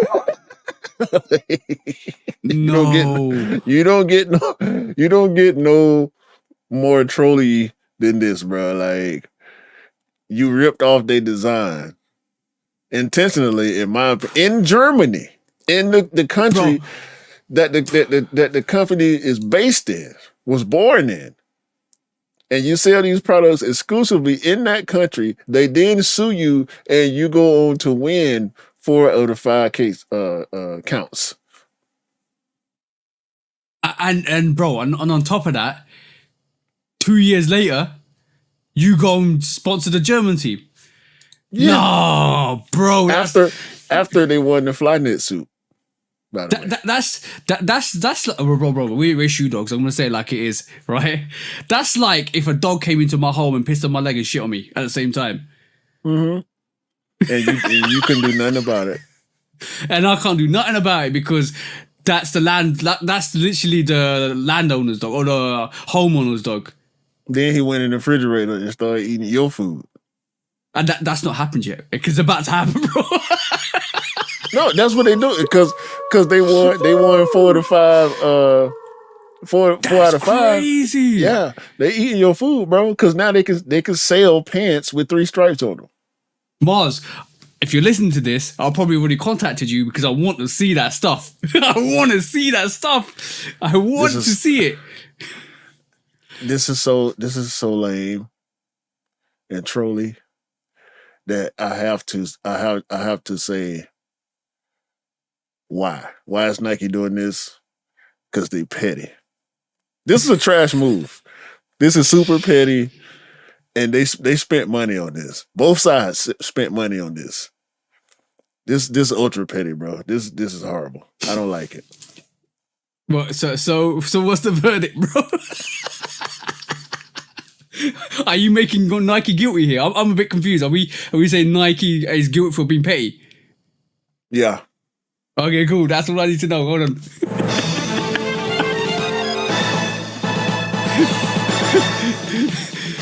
Nike, you're guilty of pettiness, of the downright audacity of actually basically telling us that you're gonna buy. Well, first of all, 2 years ago you did the 3 stripes Nike. 2 years later, you basically bought a German team.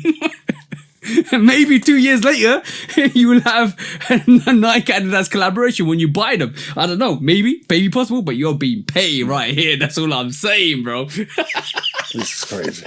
That's crazy. I did not know that. I did not know that, bro. Can you imagine it, bro? Nike swoosh with 3 stripes, like literally 3 individual units all come together with a Nike swoosh. That's crazy. That design is crazy. I want to see it, bro. I still ain't seen it yet. We gotta find it. No, you know what I'm talking about. Where you got a swoosh and it's cut into 3 bits, top, middle, bottom. No.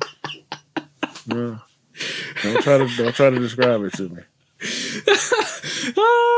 Yo, I want to see it. I want it to be real to me. I want to see if Adidas had a legit gripe. That's why I want to see it. Okay. We win. That's petty. That's petty. That's pettiness 101, bro. That's pettiness 101. Hey, it might be pettiness 102. Cool. I don't know. That's advanced pettiness. Yo, if it's advanced pettiness, isn't it pettiness 1,000%? 1,000%. This is like the trigonometry of pettiness. You know what I'm saying? You ain't playing chess anymore. No, Nike's not playing chess anymore. They're playing 4D chess, bro. You got levels to this. You know what I'm saying? You know what I'm saying? This is the World Cup of pettiness right here. The Super Bowl of pettiness. Yo. Oh man. That's I don't know what to say. There's nothing I can say, bro. That was sneaker cool for today. Ain't nothing else. When resale is too high. Damn resellers. Order. When hype beats go too far. These damn hype beasts. Order in the court. Order. The back door opens. Guilty. It's time for Order in the court. the sneaker court of public Guilty. opinion.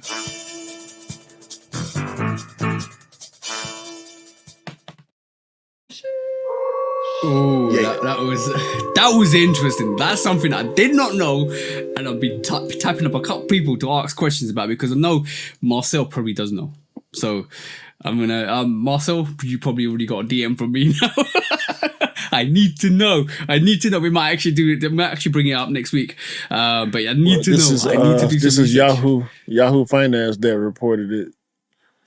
And bro, you know me already, yeah? You know me already. Mm-hmm. I'm deep diving. Rabbit hole. Yeah. Yeah, I'm going down the rabbit hole. I'm gonna pull up Allison and a rabbit in this one. I want to see it. Let me tell you. I ain't been able to find it, but I want to see it. Yeah, there'll probably be people that do it better than me to find that information, but I go in hard when I do stuff, and Q will tell you. Sometimes I can be overly bearing. A little bit. That's what my missus said to me. You need to stop sending Q stuff because you're being too full on. That's all right, cool, sorry. All right. Yeah, I'll find it. I will find it. Don't worry. I have my means and mechanisms to find stuff. I know where you live. Hey. Hey. Shall we do some discounts this week, bro? Yes, sir. So what you got this week, bro? I'm saying actually, it's a help. Wait a minute. No, that ain't it.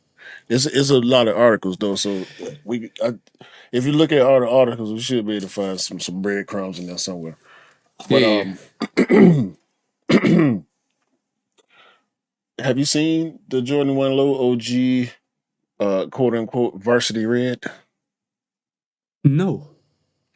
Yeah, we're supposed to be getting a Jordan 1 Low OG varsity red, which is pretty much a Chicago Jordan 1 Low. I think it's Oh. I think it's rumored for late this year, next year. I did, and isn't this the one they're talking about? Is supposed to be super limited or something like that. Something like that. Yeah. Something like that. Wait a minute, let me look at it again. And talking about super limited, we thought the trophy room ones. I'll wait for you to throw out the pictures. But No, go ahead. We was looking at the trophy room ones. The home is, I think it's the home variation. Basically they're quoting that to be 1,000 pairs. We thought that was going to be a friends and family. It doesn't look like it's going to be a friends and family. It looks like it's going to be 1,000 pairs coming out, or rumored 1,000 pairs to come out, and it's going to be obviously trophy room limited. So if you wanted that, you need to know Marcus Jordan. That's what I'm saying. Yeah. Yeah, this varsity red is supposed to be coming out this summer, so Okay, cool. it's looking good though. Looking good. Yeah, we'll wait for that. We'll wait for that. Has it got big swoosh or small swoosh? Yes, very big swoosh. Big swoosh. What's up next? Did you see the Beams Timberland thing? No. You know Beams? They do a lot of collabs with Reebok. Yeah. I know Beams. They got a Timberland collab coming.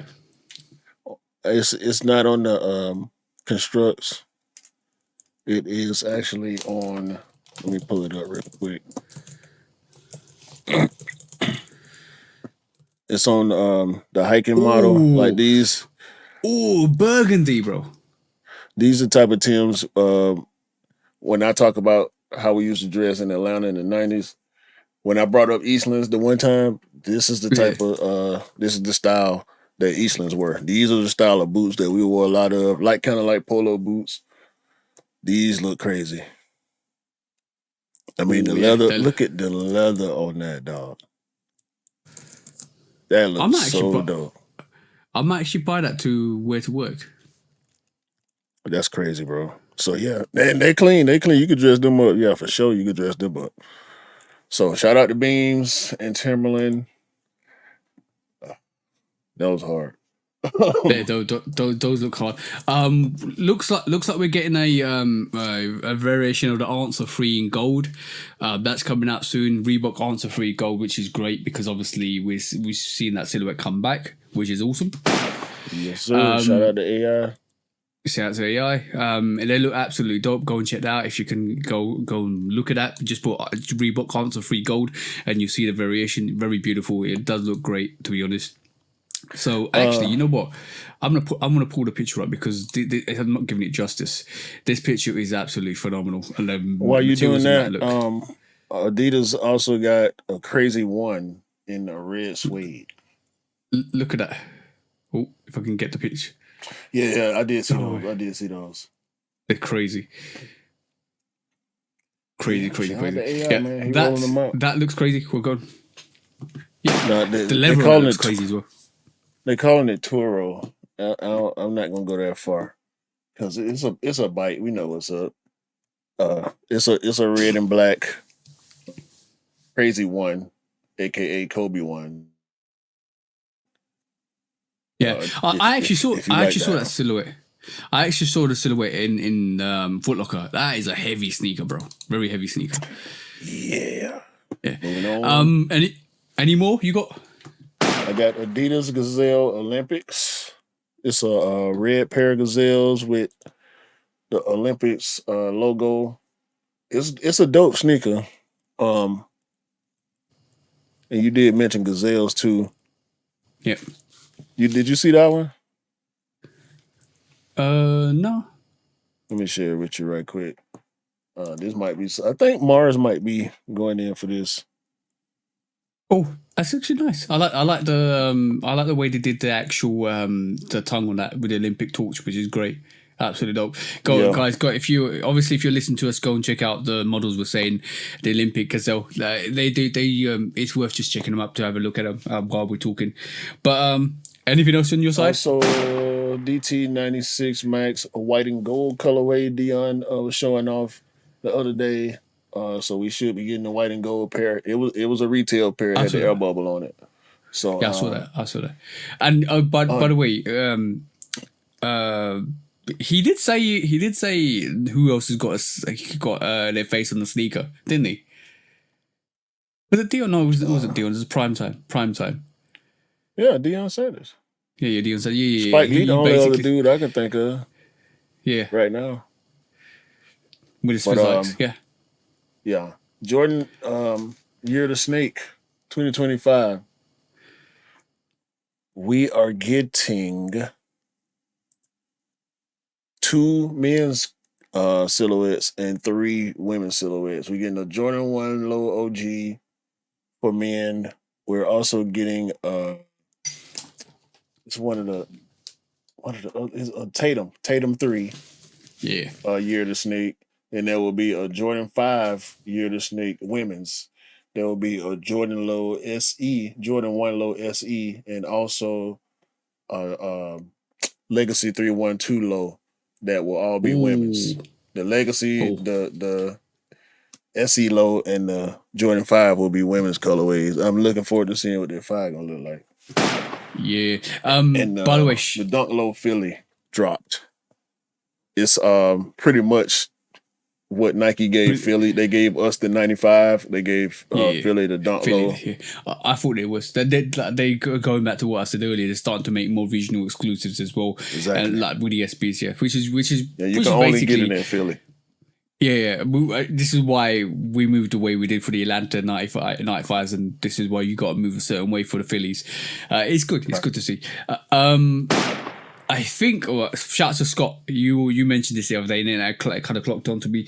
We saw Soulfly do the Soulfly 8s, we saw Soulfly do the Soulfly 13s. Soulfly looks like they're going to do another Jordan this year. I'm hedging my bets on a 7 or a 12. I think that might be what they do, or we might see the other variation of the Dion Diamond Turfs Jordan 8. Who knows? That'd be quite good to see, because we saw it a couple of years back, or last year, or early last year. So that'd be interesting to see. Yeah.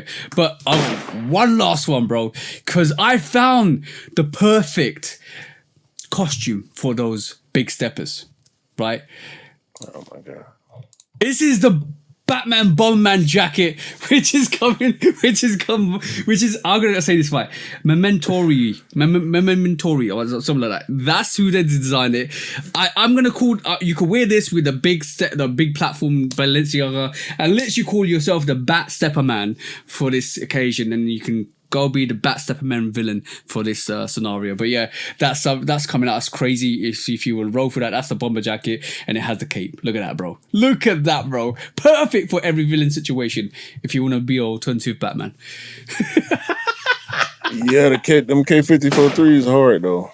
They coming, so y'all stay on the lookout for them. You know what? It's really funny. Every time you go to Factory Depot. They dope, bro. I mean, K54, you know, like I said, the last couple of years, you know, they actually it wasn't even K54. I'm thinking about the PSG 7s. The K54 7s didn't do too well either. They dope though. I don't want to hate on them. I need to look at them. I know they're cheap. Yeah, what, the K54? I got them. I think I got them right there. The blue box there. Yeah. No, that's the PSG 7. Oh, the K. Oh yeah, sorry, I got confused. Yeah, the blue one with the stripes.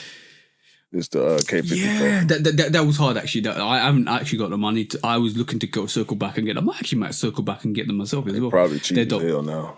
Yeah.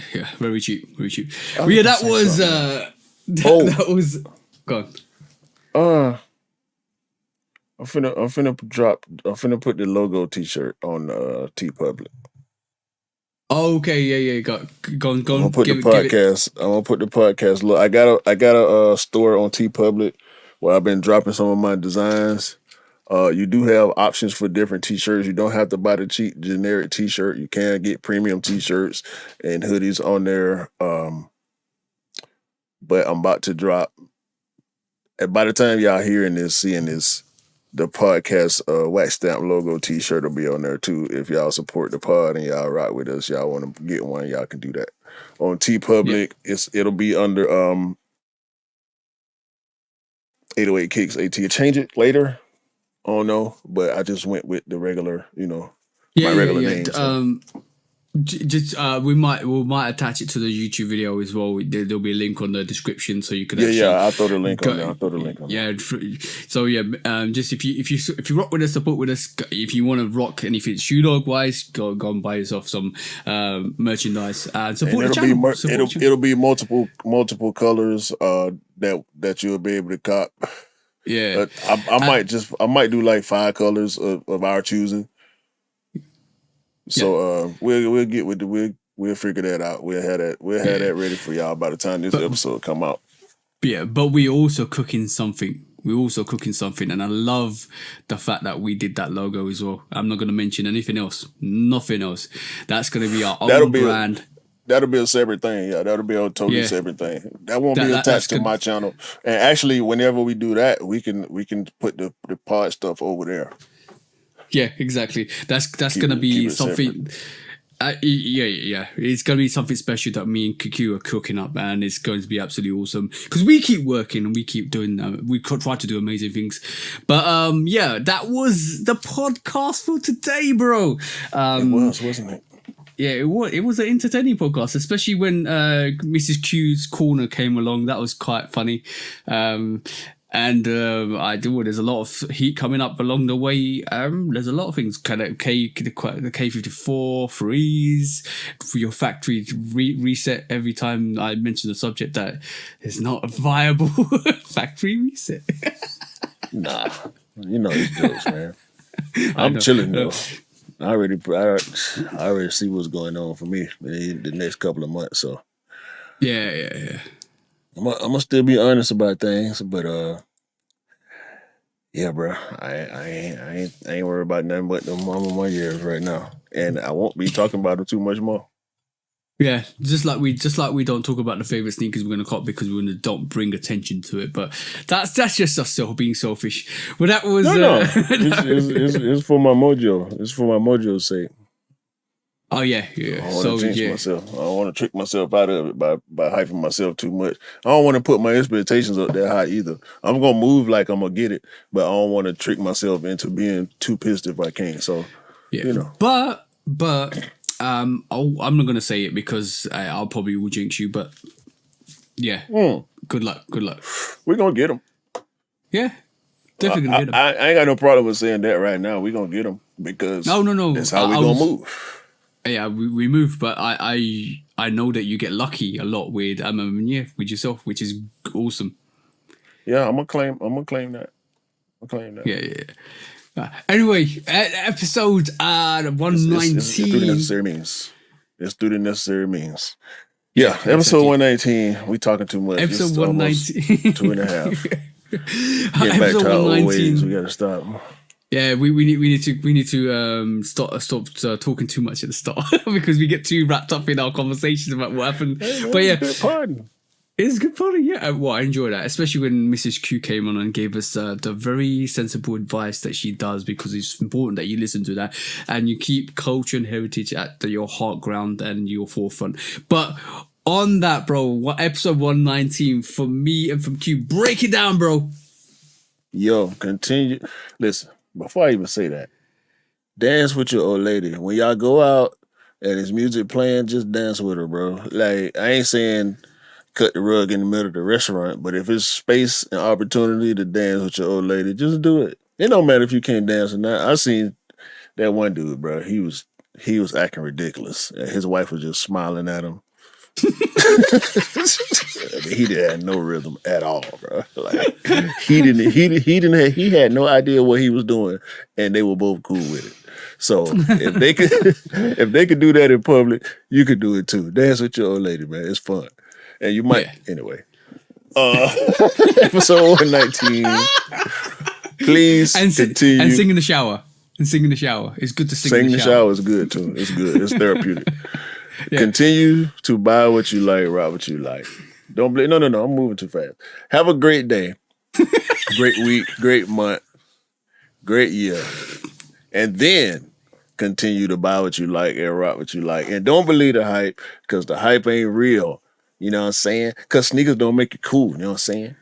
Because you make the sneakers cool. You know what I'm saying? By the way, we're gonna end this like we started this. Guess who's finished? That's right, we just finished. Shoe Dog's finished. Peace out, guys. Peace. Peace.